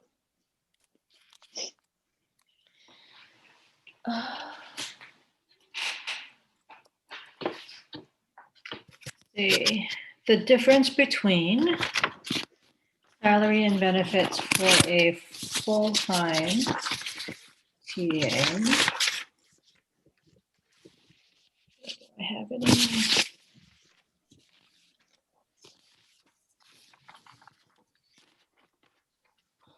So a point.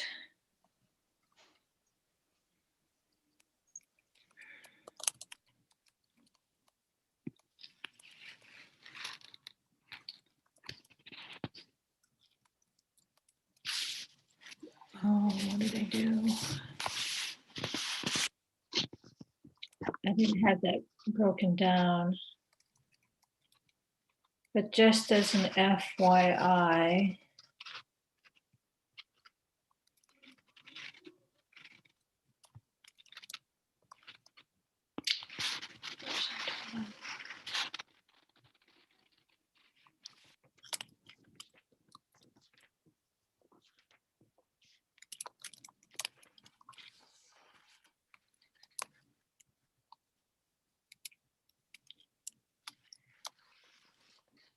okay, so just in salaries or wages, our 5.5 hour TAs make roughly between $17,000 to $19,000 a year. Our full-time TAs make between $29,000 and $30,000 a year, and that's just in salaries. And then benefits, we're looking at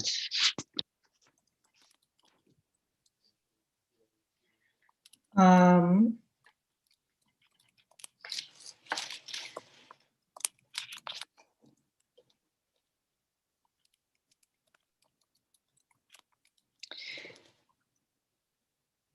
can tell you just medical benefits alone is about $19,740 more. And that doesn't include life insurance, Medicaid, Medicare, workman's comp, unemployment, Social Security. And PERS retirement.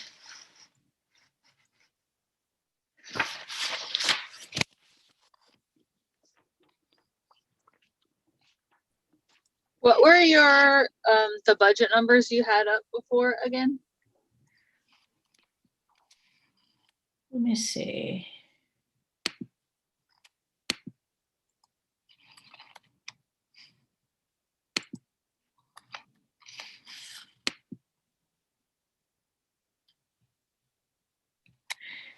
So this is our budget that we planned for, and we submitted to OMB for this coming school year. And that included us looking at 165 students and holding harmless. So we got some additional funds from the state to support our enrollment drop.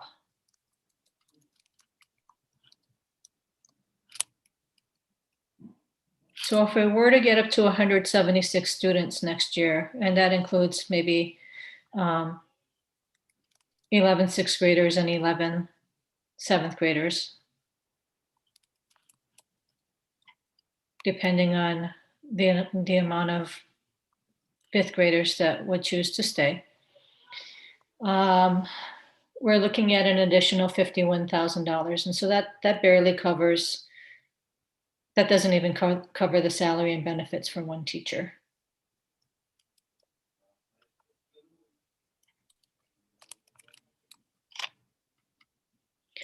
So if we were to get 26 sixth graders, meaning all of our fifth graders return to sixth grade, and roughly 19 seventh graders, at 202 students, we would get $293,000. So that's a significant jump in funding that could support the salary and benefits for a full-time teacher and a full-time TA, plus additional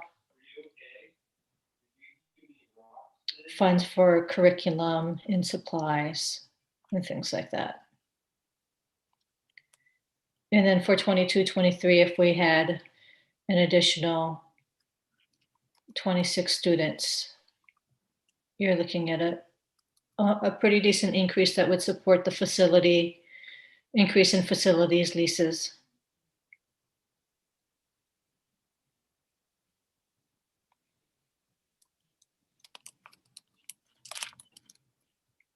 And that is if the state funds us at the current BSA.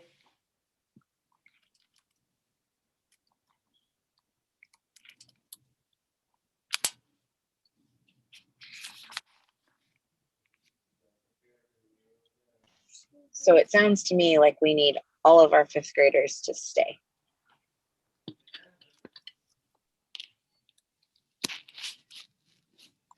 Well, and I think based off of those numbers, we'd end up somewhere in between, right? Because I think just knowing who I know that's currently in fifth grade, we have way more than 11 students that would stick around, especially if we're going to offer seventh.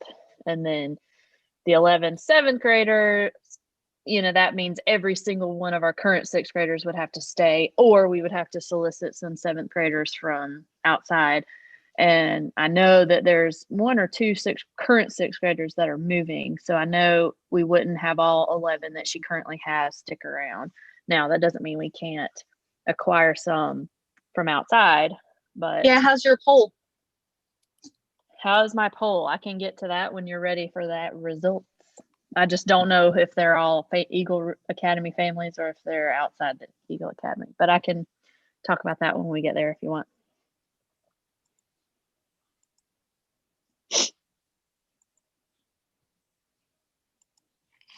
I guess it might give us, looking at numbers now might be helpful. Okay. All right. That's fine. Well, so I put that poll on the Facebook page and we have received 13 answers. One person skipped the yes or no about would you like another middle school option. So I only have 12 answers, but I have 75% say yes, that they would like to see another middle school option and that they would send their kid to a K-8 charter school. Then as far as the 13 people that answered, like ranking the different things in order of what was most important, screaming at the top is a strong curriculum and focus in core classes. But that's not shocking because that's what our program is based on. So I would expect that to be the top choice for everybody. But that's followed by choice of electives, and then the rest are pretty even. Foreign language, where the school's located, after school sports, small class size, and PE and band. So it's pretty, I don't know, you guys can't see my screen, never mind. But I can send the link to view the results if anybody wants to look at it.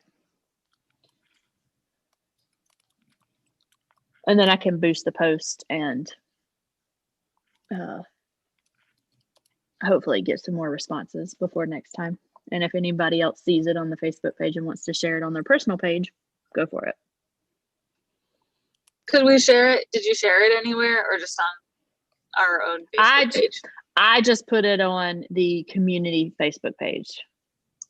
Oh, okay. So you did. Wait, the school's community Facebook page, yes? Yes, the school's community Facebook page, yes. Could we share it to like an Eagle River Chugiak community page and like have the likes and comments turned off so they either ignore it or they take the poll and no one needs to get in a fight with anyone about you know what I mean? Or is that not something that they would? So like share it on what kind of page are you talking about? I don't know, because I'm not on, the only page I'm on is like a neighborhood watch page, but I mean like a not neighborhood watch page. I think they have those. There's the Nextdoor app, and I think there's like an all things Eagle River page. Okay.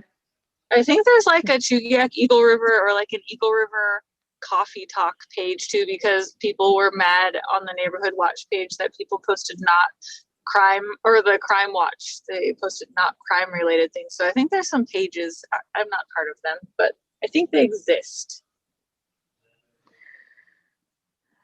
So there's an Eagle River Coffee Talk, ask questions, share opinions, let's chat. There's about 570 people in that group. What was the other one that I think, Amy, that you said? Or maybe it was Vanessa. Eagle There's River Neighborhood River. Watch, right? Oh, no, all things Eagle River. That's what you said. All things Eagle River. Okay, there's about 1,200 people in that one. If you have the Nextdoor app, I'm not sure, like, I know they're trying to limit it to neighborhoods and stuff, but I don't know if Eagle River is one neighborhood or not. I do not have the app, so I could try to get it. But I don't know anything about that one. All right, so let me join All Things Eagle River, and then I will post it there.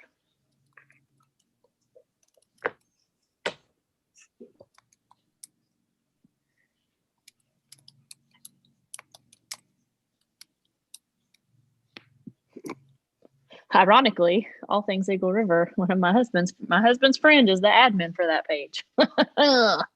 Excellent. No reason to deny. Yeah, he better not, or he's gonna get in major trouble. But I would make sure that we turn like the likes and the comments off so that they're either forced to take the poll or they can scroll on past it. Keep scrolling and we don't have to deal with unnecessary drama. Yeah. Yes. I like that.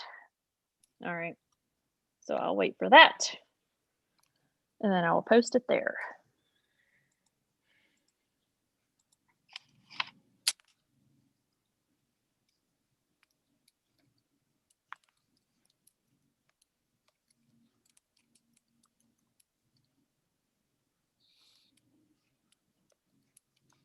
I feel like we've covered all the all the topics kind of, but haven't narrowed into anything. I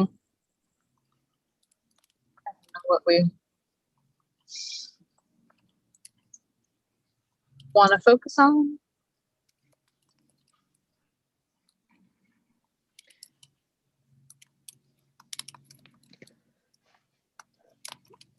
So what decisions do we need for Deanne? We need the location. I think we have that narrowed down. Yes, we have that narrowed down. Are we good with that idea for now? Phased in plan, technology room, until we can acquire space according to the landlord.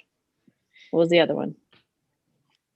So one of the things you I suggest that the committee think about and make a recommendation on is, do you really want to focus on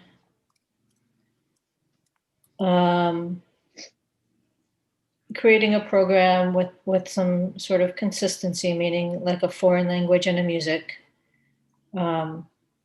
specialty, so that the kids who are gonna stay here can have, like 4 full semesters of foreign language and 4 full semesters of music, because some of them are going to want to do really well and do that in high school? Or do you want to do like the exploratory type option where you offer a smattering of different things during the 7th grade year that maybe they could focus on in the 8th grade year, understanding that all of those things kind of have implications for staffing and the different endorsements or certification areas we're going to need to have covered. Now, what if we wanted to do like a music option and a foreign language option? What if we had, and it would again depend on staffing and availability, or but what if we did like a music or foreign language, so that if someone didn't want to do one, they would be in the same time slot?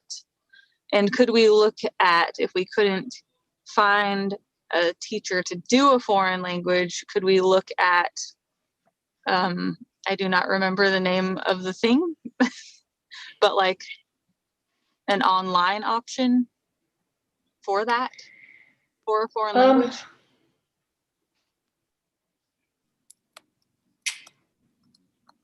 Yes. So are you talking about the middle school curriculum that ASD Virtual is using? Maybe, or even any other allowable option like that. Yes, that's a possibility. You say that with a question mark, though. Like, I was wondering where your brain was going to go after that. Is that going to be something that's frowned upon because we're using a mixture of virtual and whatnot? No, I think if you're really consistent, and you can make a play that says, hey, we've got a lot of or a significant amount of our families who are interested in a foreign language, but we can't staff it. Could we get a curriculum which is already approved for use in the district, because they have standard curriculums approved for correspondence homeschool programs? If we use that, and Mindy is the teacher of record, she could monitor a section of students who are doing that high quality, and we would obviously vet which one of those curriculums we would use. Like Florida Virtual has a lot of great foreign language curriculum. So does Williamsburg Academy, things like that. While the other half of our students who aren't interested in a foreign language could be taught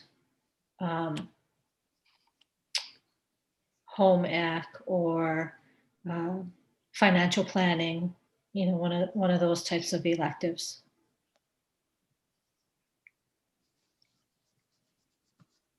We'd still have to have the teacher of record, but that teacher of record wouldn't necessarily have to be certified in that particular area if the curriculum we're using has already been approved. Or the doing it that way, right? Okay, doing it that way, having that online option kind of lets us stand out and do what Stacy was saying about if they can start it in 7th grade, keep going in 8th grade. Then if they chose to, they could pull that credit up to high school and do that. And then that lets us stand apart from the other middle schools, even because they don't offer that unless you're in like Spanish immersion. That is the only way you can do it. Like you can't, they don't even, there's not enough room in non-immersion schedules to take Spanish or whatever foreign Right. language in 7th grade and in 8th grade. It's just not, it doesn't work that way. So that would allow us to stand out like that with that If we're option. talking about standing out, do you think offering something like Latin would help us stand out more so than something like Spanish? I happened to take Latin and I loved it. And I thought it was really beneficial, moving for the SATs and all that stuff. So I'm just wondering, would the type of foreign language we offer be something that could stand out? Because I noticed on the Florida virtual, they do offer Latin along with the other languages. Mm-hmm. The challenge for that would be, I believe there's only one other teacher in the district that teaches Latin, and I think that they've already taken that off of the program of studies at the high school level, so there wouldn't be sort of that impetus for any student to take the 4 semesters of it to carry that credit up to high school. Oh, I see. What do they offer in high school? Obviously Spanish. At Eagle River High School, they offer Spanish, French, and German. German is the most popular at Eagle River.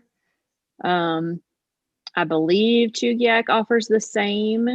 And then I know in Anchorage, there's some Russian and maybe even Mandarin. Chugiak used to have Russian. I don't know if they had German. And I don't know if that teacher is still there to teach Russian. I know they they have German now. and I just French. don't know if they Okay. have. So we probably just have to decide on something that would add that value. Then it has to be something that's offered. And do we have to choose that language right now? Deanne, or is it something we can say a foreign language that we would either try to fill with a certified teacher or backup plan, use a virtual program, but the goal would be to have it to where they can take it in 7th and 8th so they can carry it to the high school if they choose to do so. It would be nice to name it now because we would already know if we can actually staff that. Okay. Well, then I think your 3 major choices are Spanish, French, and German. Because I don't think Russian is taught at both high schools. Those are the 3 options that a lot of the high schools offer. And that's what, like when you have college credits, it seems like those are the ones that they kind of lead into a little bit for the high schoolers. The South Anchorage high schools teach Japanese, and they do have Russian. But I think they also have a Spanish immersion program in the Anchorage proper schools. But for Eagle River, you're looking at those 3 languages, and how likely are we to be able to hire someone?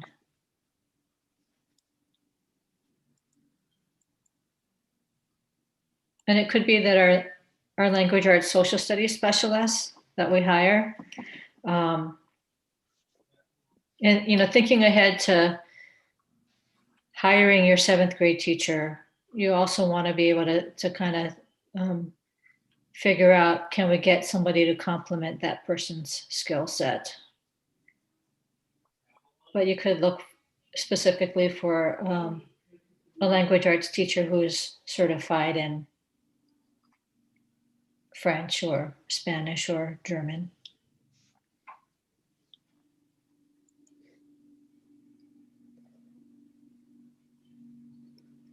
That's why I think it's hard to pick one now. Because I think, we could say, oh, we really would like to do this one. However, if we find a teacher that has a background in one of the other ones, then obviously we might want to change to that. So, or is there a better program Like what virtual, like if you looked at the virtual ones, are they all good? Is Spanish better than French, or is German better than Spanish, or you know what I mean? Or are they all pretty much the same? Well, I mean, that's just something that this subcommittee and the committee would want to take a look at. Well, just my own personal opinion. And the this cost, is, the cost of Go ahead. that, because not, some of those programs are pretty pricey.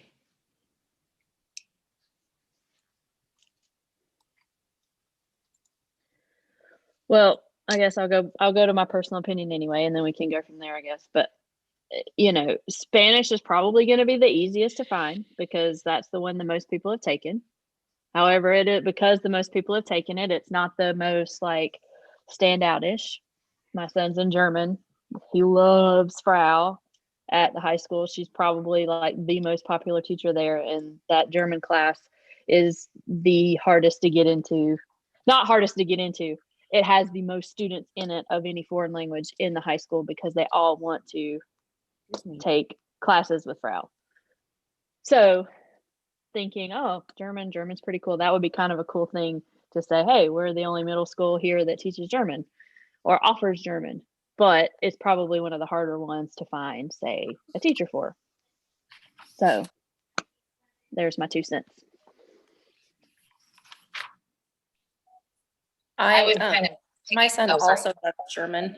I was just going to say that. My son also loves German and loves his German teacher. My other son took French, and my son who's taking German is definitely sticking with it longer.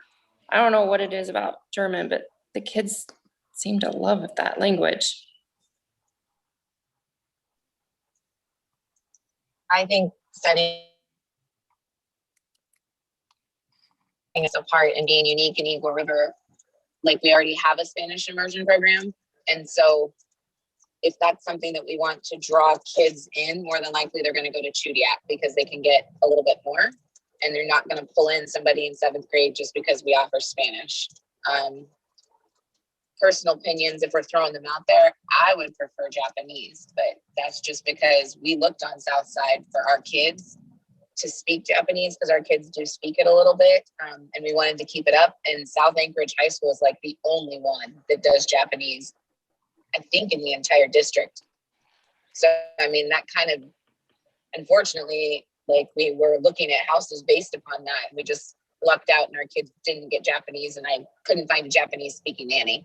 So, I mean, I think if we do choose one of the more unique languages, we're going to have a harder time staffing it. But as people coming into the district and new families looking, I think that would be a huge selling point and a big drawing point if we chose something that not every school has. So it sounds like German is kind of what everybody else says, but if anybody finds a Japanese teacher, I'll hire them separately myself.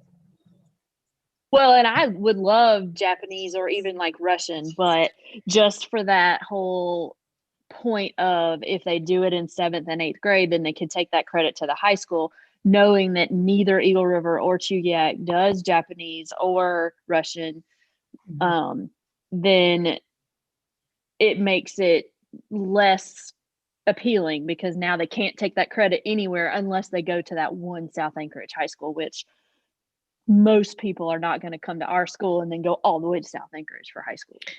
Yeah. The Japanese Completely immersion agree. program. I was just being selfish. Yeah. Well, I totally get it. I totally get it.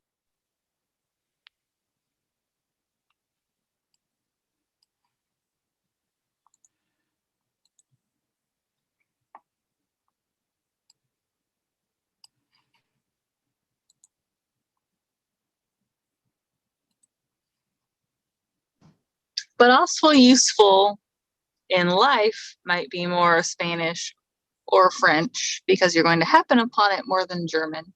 And there are lots of people, because you have to lottery into the Spanish immersion at Chugiak, that can't get in it. So we would be like a secondary option to get into it. Mm-hmm.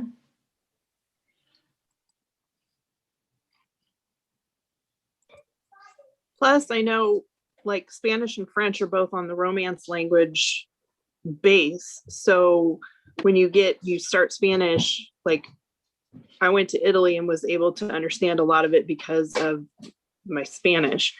So it's not the most exciting, but I feel like it's really, really useful and it applies later on as well.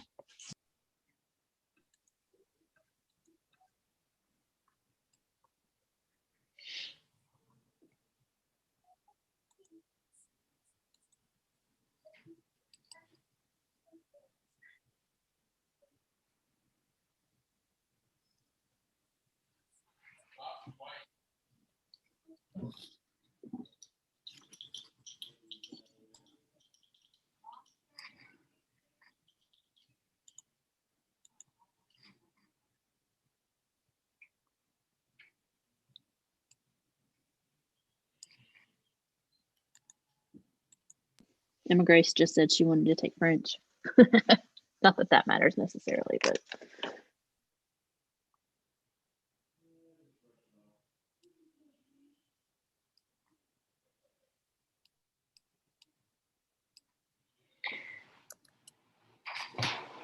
So I guess, Deanne, what do you want us leaving from here with today?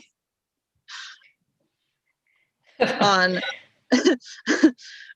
we haven't come to any solid conclusions except Saxon for math, Spalding and the novels for language arts, although I do wonder if we want to name novels in 7th grade or name novel options so that you're not stuck with the same forever and ever and ever. So Mindy, do you have any of the classics listed in there? Or is it all contemporary literature? There's Diary of Anne Frank. I don't have any of the classics per se. I was trying to get in touch with some of my middle school contacts to see if they could tell me what novels they focused on in 7th and 8th. And then also I was trying to find out what novels they focus on in high school. So I wasn't like doing something or the other teachers weren't like teaching something they were going to do the next year or whatever. Or does that really matter? No, I just figured that, you know, with sort of the Spalding and instructional focus that, you know, maybe for middle school, we might try to use a couple of the classic novels that aren't necessarily taught now. I'm a classics fan. Just to give our kids that, you know, background that a lot of kids now, they're going to college and they're having to read the classics as college students because their high schools have kind of switched away from that. And I'm wondering if that would just add a little bit more of an appeal for some of our families. Not that it all has to be that way. Yeah, no, I'm not opposed to that at all. In fact, I absolutely like the idea. I just, like I said, I want to be careful when we choose our classics and not go into something that parents are going to object to and or what they're going to see in the next year or two that another teacher might be covering.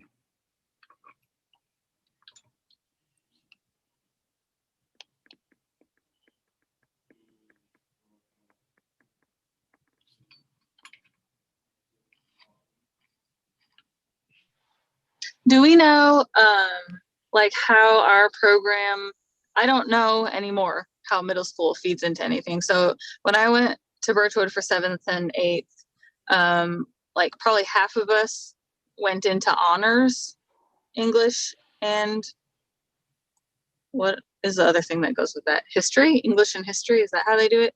And the other half didn't. So I know when I went into honors, we were reading crazy things like 20,000 Leagues Under the Sea. Like there's no way you would be duplicating anything that I did in 9th grade. for sure. But does anyone know how that feeds anymore? Like, would our students be able to test into or get into? Would we just be having to prove that our curriculum and our students' scores are good enough to get into honors in high school? From what I Yeah. understand, honors in high school is just teacher recommendation or the student wants to take those classes. That's what I've been told.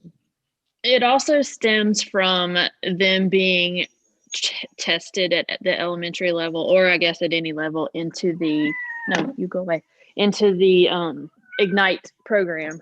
So because Josh has been in Ignite since second grade, he automatically was placed in the honors classes in middle school. And because he was in the honors classes in middle school, then he got placed in the honors levels in his freshman year of high school.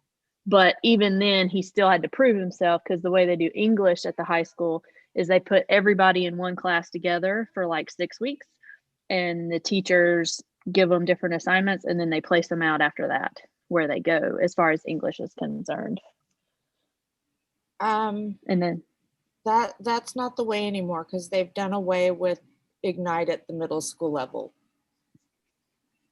Right, but when they are, so he was Ignite in elementary. Have they gotten rid of Ignite in the elementary level? They're getting close to it. Right now, when you go into middle school, Ignite has nothing to do with the classes you're placed in. It all has to do with your MAP scores, your peak scores, your grades, and the recommendation of your teacher. And they're doing it where you go in at grade level, below grade level, or above grade level. There's no more Ignite.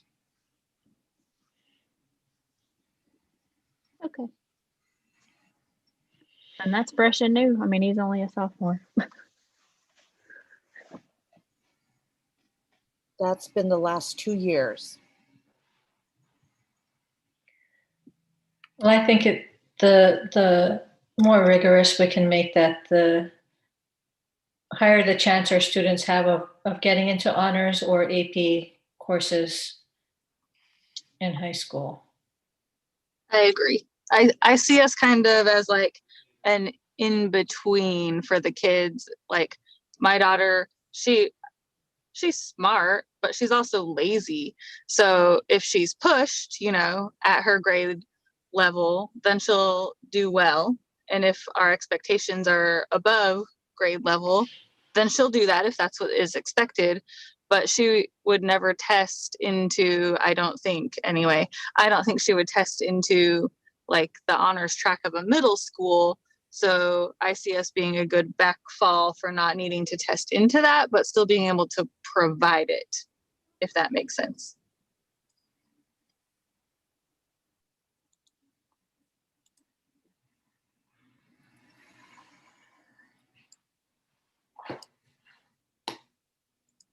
Well, can we maybe pick a schedule and Paige, if you want to sit down and kind of sketch something out, I'd like to maybe do just a 7th grade schedule next year, and then the lockstep 7th and 8th the next year.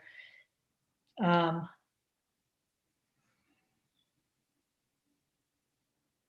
make it where we'd have to do some adjustments to where our language arts would be kind of a leveled with math leveling, and then our social studies, science, foreign language, music, PE, those things would be taught at different times.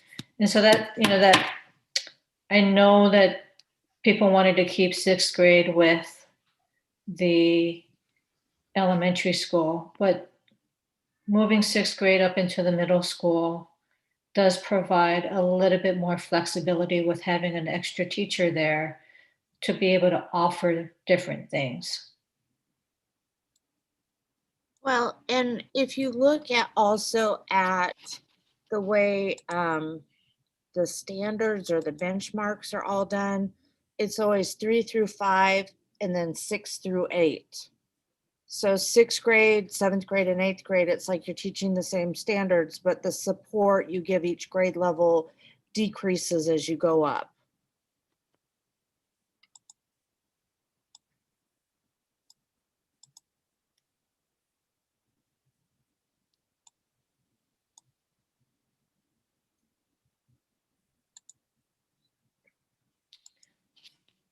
I'll be able to work out a budget based on numbers. What numbers would you like me to work on? A huge pay raise for Miss Edison. I'm just throwing it out there. You have to go through your AEA negotiating I know, but negotiations team. one day you're going to tell me I don't have to. When So I are you- retire and you take over for me, you won't have to. Oh, You can okay. negotiate it that way. All right.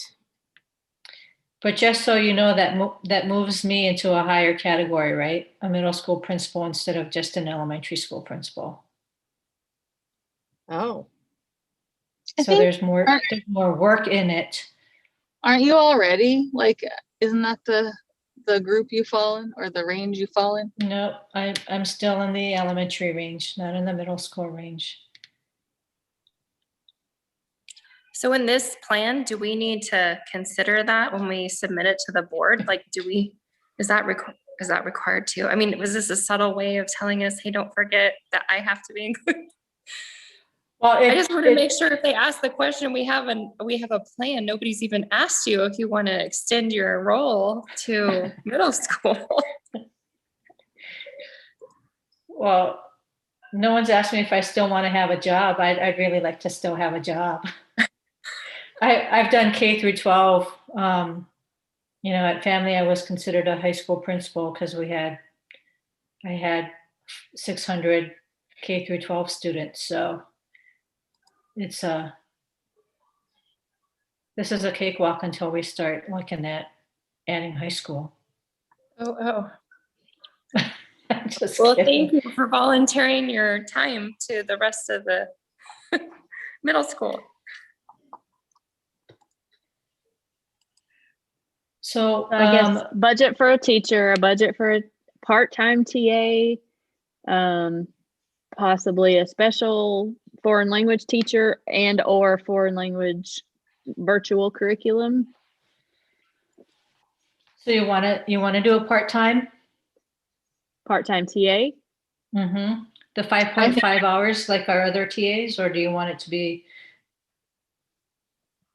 full-time? I vote I for part-time. At that age, how much help do you need after they've already given you 5.5 hours? One thing I would say is you might consider when hiring the person, if you hire them for a part-time, that their role could convert into full-time. So then they could flex between 7 and 8 when we add 8, and then we don't have to look for another person.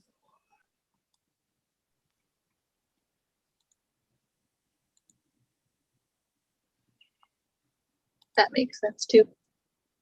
Yeah. And possibly, I guess, an increased PE. Is that something else too?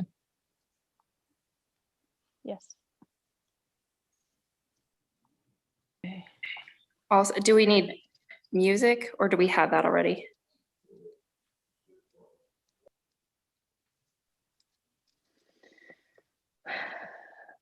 I think just it kind of on depends. which music.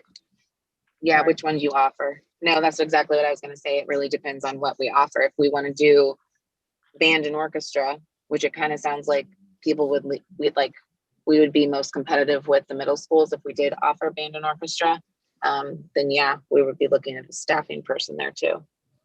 Unless that's in Miss Harple's repertoire and she can do that. I don't know. She's excellent at that, but she's also a retired teacher, so she doesn't have a whole lot of room for increasing her FTE before we have to pay or she loses her retirement benefits. And would either have to decide if it's worth it for her to work part-time, or if she wants to keep her benefits, and then we look for another teacher. But Do you know, she definitely could do a band or an orchestra. do you know how much more time would bump her up? Or So what, that, you know what I mean? How many more that hours depends. she could do at 0.49?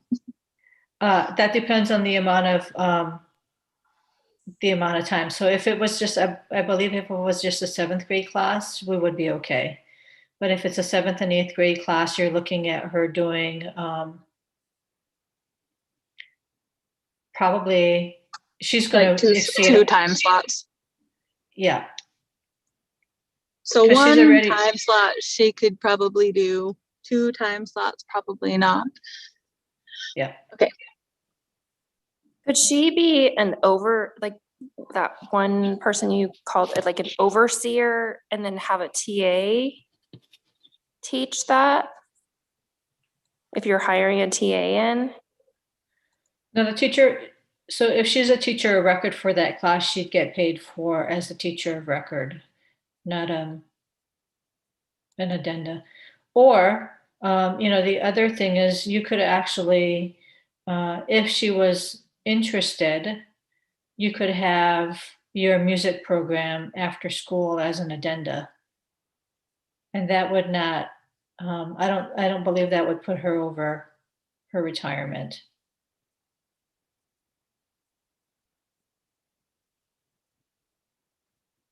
And that way, band and orchestra could be taken only by those students who were interested. Yeah, and could kind of, so we have done that before, depending on who the music teacher is for the younger grades. So it could kind of boost if we did like 5, 6, 7, and 8 could do that. Could kind of boost the number of people to make it actually sound like a band or an orchestra. Mm-hmm. Or a choir.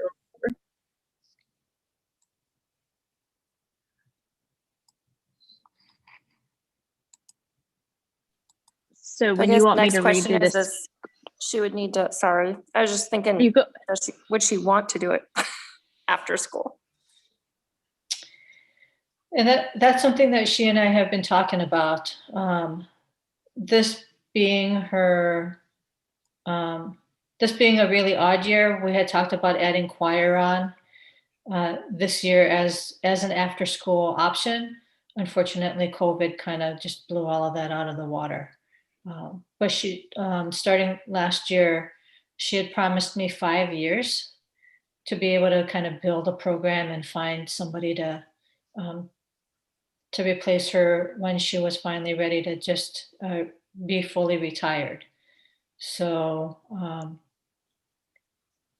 she and I had already talked about adding either a band or an orchestra in the next year or two, when we can actually have kids blowing instruments in the same room.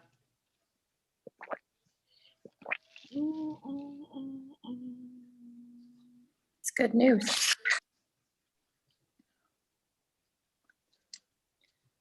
So you would like for me to make another just 7th grade schedule? Do you want me to do another 7th and 8th grade schedule too to present, or just 7th for now? So let's create a 7th grade schedule.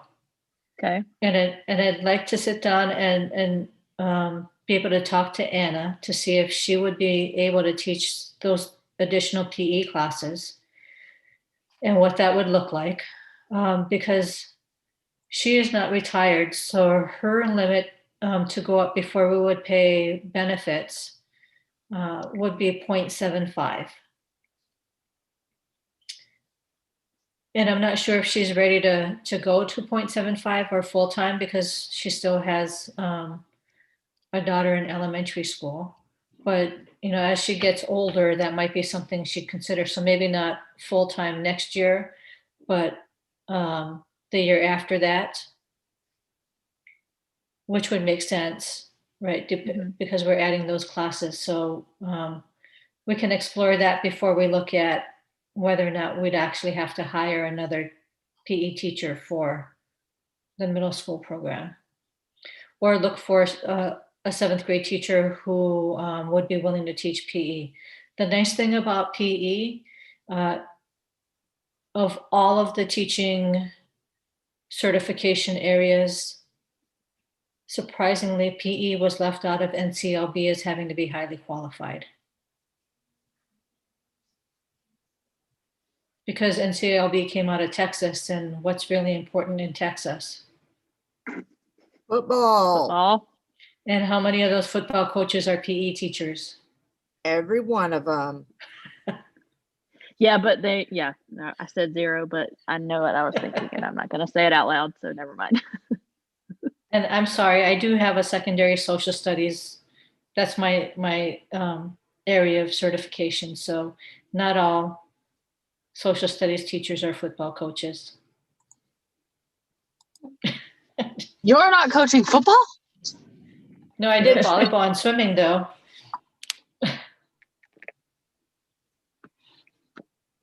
So schedule, who would like to, Vanessa, do you want to work with someone to draft the why we want to do this portion for the application? Sure. And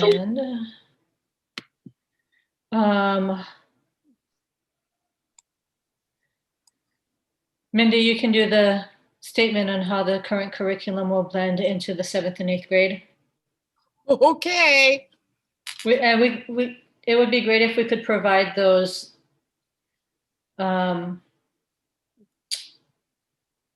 academic plans for those subjects. If you draft it, I can edit it for you if you want. Okay, I've almost got 7th grade math completed. Okay. I'm also willing to edit any document or statement.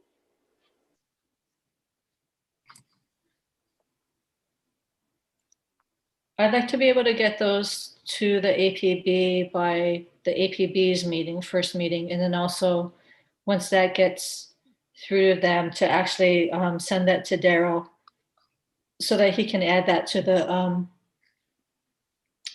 when are we meeting, Vanessa? We're meeting Wednesday so that the APB can ask questions and we could hear any like public comment concerns so that we can bring any of that feedback back to our Thursday committee meeting. And then the APB is meeting on the following Monday. Okay. Again. So I have to check with Daryl. I believe he wanted me to try to get these statements back by at least maybe Thursday so that Dr. Bishop could, and her cabinet could have some time to consider it and whether or not they were going to send it up to the school board. Okay. So it's a really quick turnaround time. Tomorrow night, I actually have our visit your school months evening tour thing that I have to do. But if I have some time tomorrow during school, I'll try to revamp our budget and have that ready for our Thursday meeting so you guys can take a look at how this might impact our budget. Do you want me to try to do it with a full 5th grade class and 11 7th graders? Or a full 6th grade class and 11 7th graders? I think that sounds good because I think that it would average out if we had a couple less 6th and a couple more 7th. But if you did it with those numbers, that'd be close enough. So if we need to send stuff to Daryl before our Thursday meeting, before our Thursday night meeting, who do you need what from? Do you need the schedule from me before that? Why don't we want to present that to the APB on Wednesday? You said something about you needed to get Daryl something so that he could give it to Dr. Bishop Thursday. She said, by Thursday, she said he could. Right, but our next committee meeting is Thursday night. So we have to do something to send to Deanne before that next meeting that we have as a committee. So what is it? So I make sure we all have it done. I thought we have to have everything to her by Wednesday because that's our first APB meeting. Well, We you- have you're to gonna have send- what we have together by Wednesday. Yeah, can we get it together by Wednesday so that we can share this with the APB so that they can consider all of the work that we've already been doing, right? So that they have some time to think about and mash over those things. And then I will send this preliminary information to Daryl and Dr. Bishop so that they can look at it. And it'll give us some time to get some feedback. And then we can work on it some more on Thursday. It's not going to be final. It's just something preliminary. And it kind of gives us a deadline to make some decisions and have some things set. We really should be thinking about the foreign language option and whether or not you guys think we want to put band and orchestra into the daily schedule or make that part of an afternoon after school program, knowing that that impacts, family time and all of those sorts of things. I mean, how willing are our families to do something as an after school activity versus something during the school Well, day? that was feedback from our survey before, was that people wanted more after school activity options. And I think When it we could did go that. pros and cons for both ways, because if we did it after school, again, we could invite sixth graders and fifth graders to be a part of it as well. And parents are always looking for right after school options, especially those that like daycare or have to carpool or whatever the case may be. It's also a little challenging for those of us, like I have kindergarten, second, and fifth. So I'm that's true, thinking, yeah. oh my gosh, I have to pick up 2 kids. I guess I could run errands, but I don't know, just something to consider. I'm sure there are plenty of other people that it doesn't impact like that.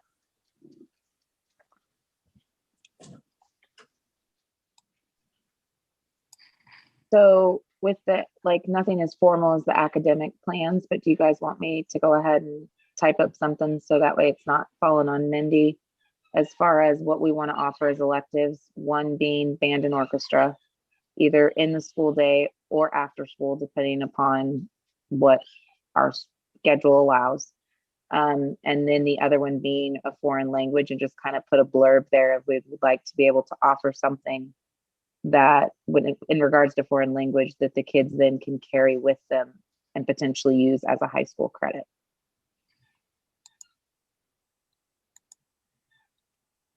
I think you should pick 2 languages and say these are the 2 that we would like, and the reasons we've selected these is because we believe we could offer them for semesters and then have kids be able to bring that up as a credit by choice, because these are the things that are offered at the high school level. I think those are really appealing to those parents who like to have their kids in honors classes and moving toward the AP route and that sort of higher end college prep type program. So you're saying we could actually pick 2 foreign languages to offer, especially if we're doing this virtually or through some sort of. Oh, Or If you're you- if saying you- we're 2 and we're going to narrow it down to 1, but 2, these are what we're looking for, someone who maybe could teach one of the 2. Right. Our staffing is going to focus on finding someone certified in one of these 2 areas.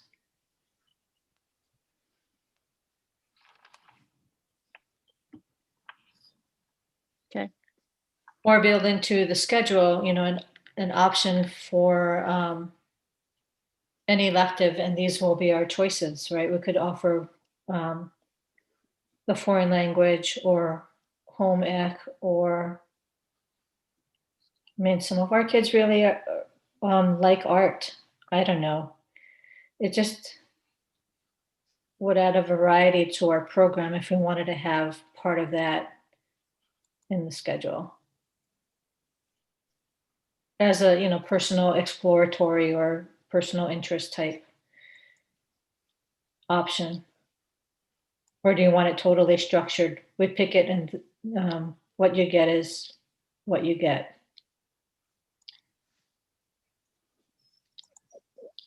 I think if there's an opportunity to add something that they can pick, like add a couple choices, it would probably go over better with the kids. It gives them that little bit of opportunity, like, hey, I'm old enough now, I get to start picking my classes, but within reason. And I think that first group of kids, whoever our first group of 7th graders are, if they're the ones next year or current 5th graders now, they just may miss out on that just because we're building a program. And I think parents will understand that too. Like, we're building that program, so we can't have every option available right away. Right.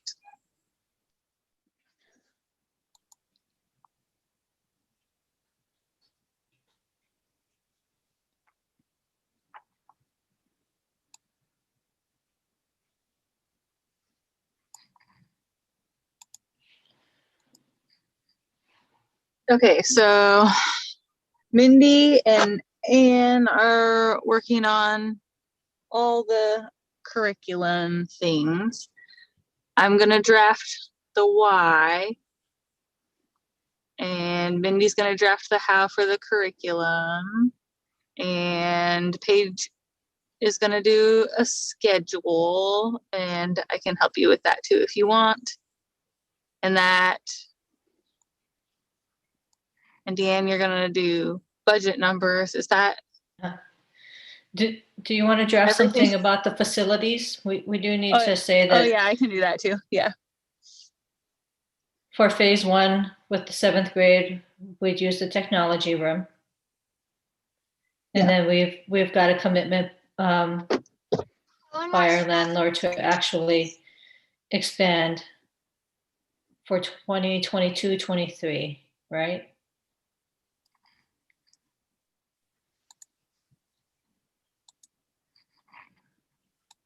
Yeah, I can draft something like that.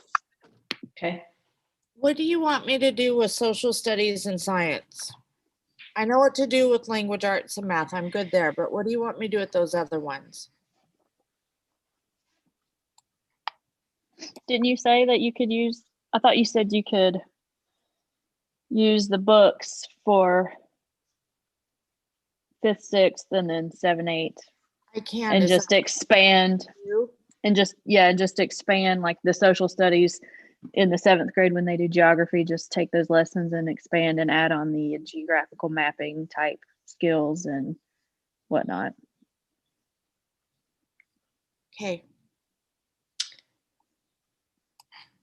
And 8th grade's a really good opportunity for us to actually use that US history portion to really focus on those civic and patriotic skills that were top ideals that are part of our charter already. And I'm totally on board with how we dig deeper into that is like research projects and papers. I'm totally cool with that. Riley gave her opinion of she's not, but that's okay. And there's a wonderful opportunity. I've been trying to get Mindy to do this, but with 8th grade, it would be even better to go to Washington, D.C. in all of those historic places. That's right? how we can keep them through 8th grade. We can go to Gettysburg, Yorktown, Williamsburg, Monticello, Mount Vernon, all of those places. Hey, I was going to try that with my 5th grade class, but you keep throwing things, monkey wrenches, and I got to do these things first. I can only do so much. And everything keeps being closed because of COVID. Yes.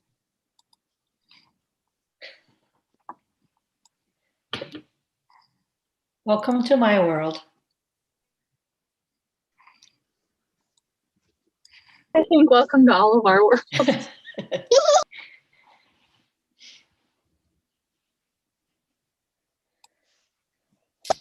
Okay, so are we good with everything for the night? I think so.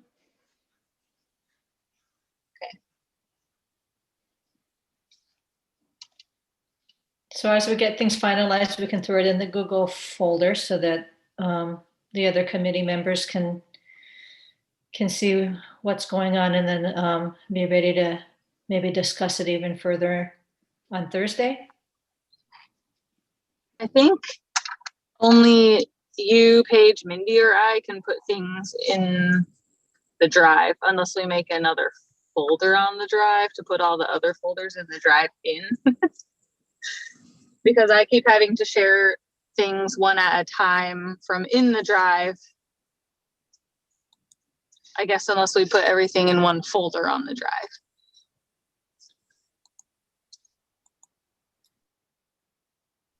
I was able to create a folder within like the health and PE, and that's where I was able to put the academic plans in.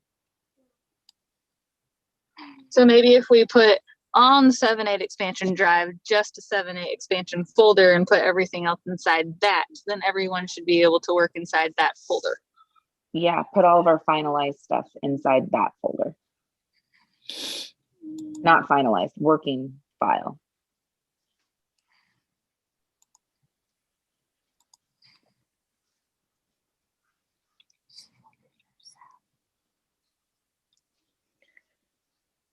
So I think you, and you can do that because you're already a district employee and you have access to the Google Drive, but our parents on the committee that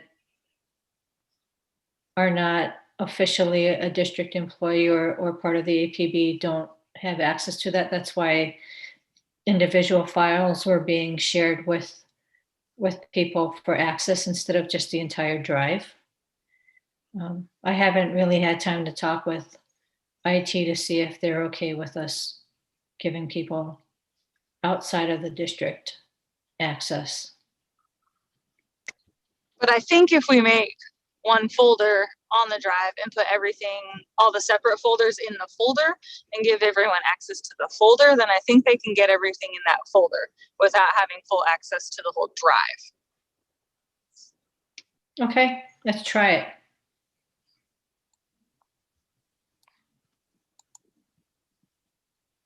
All right. Anything else we need to cover?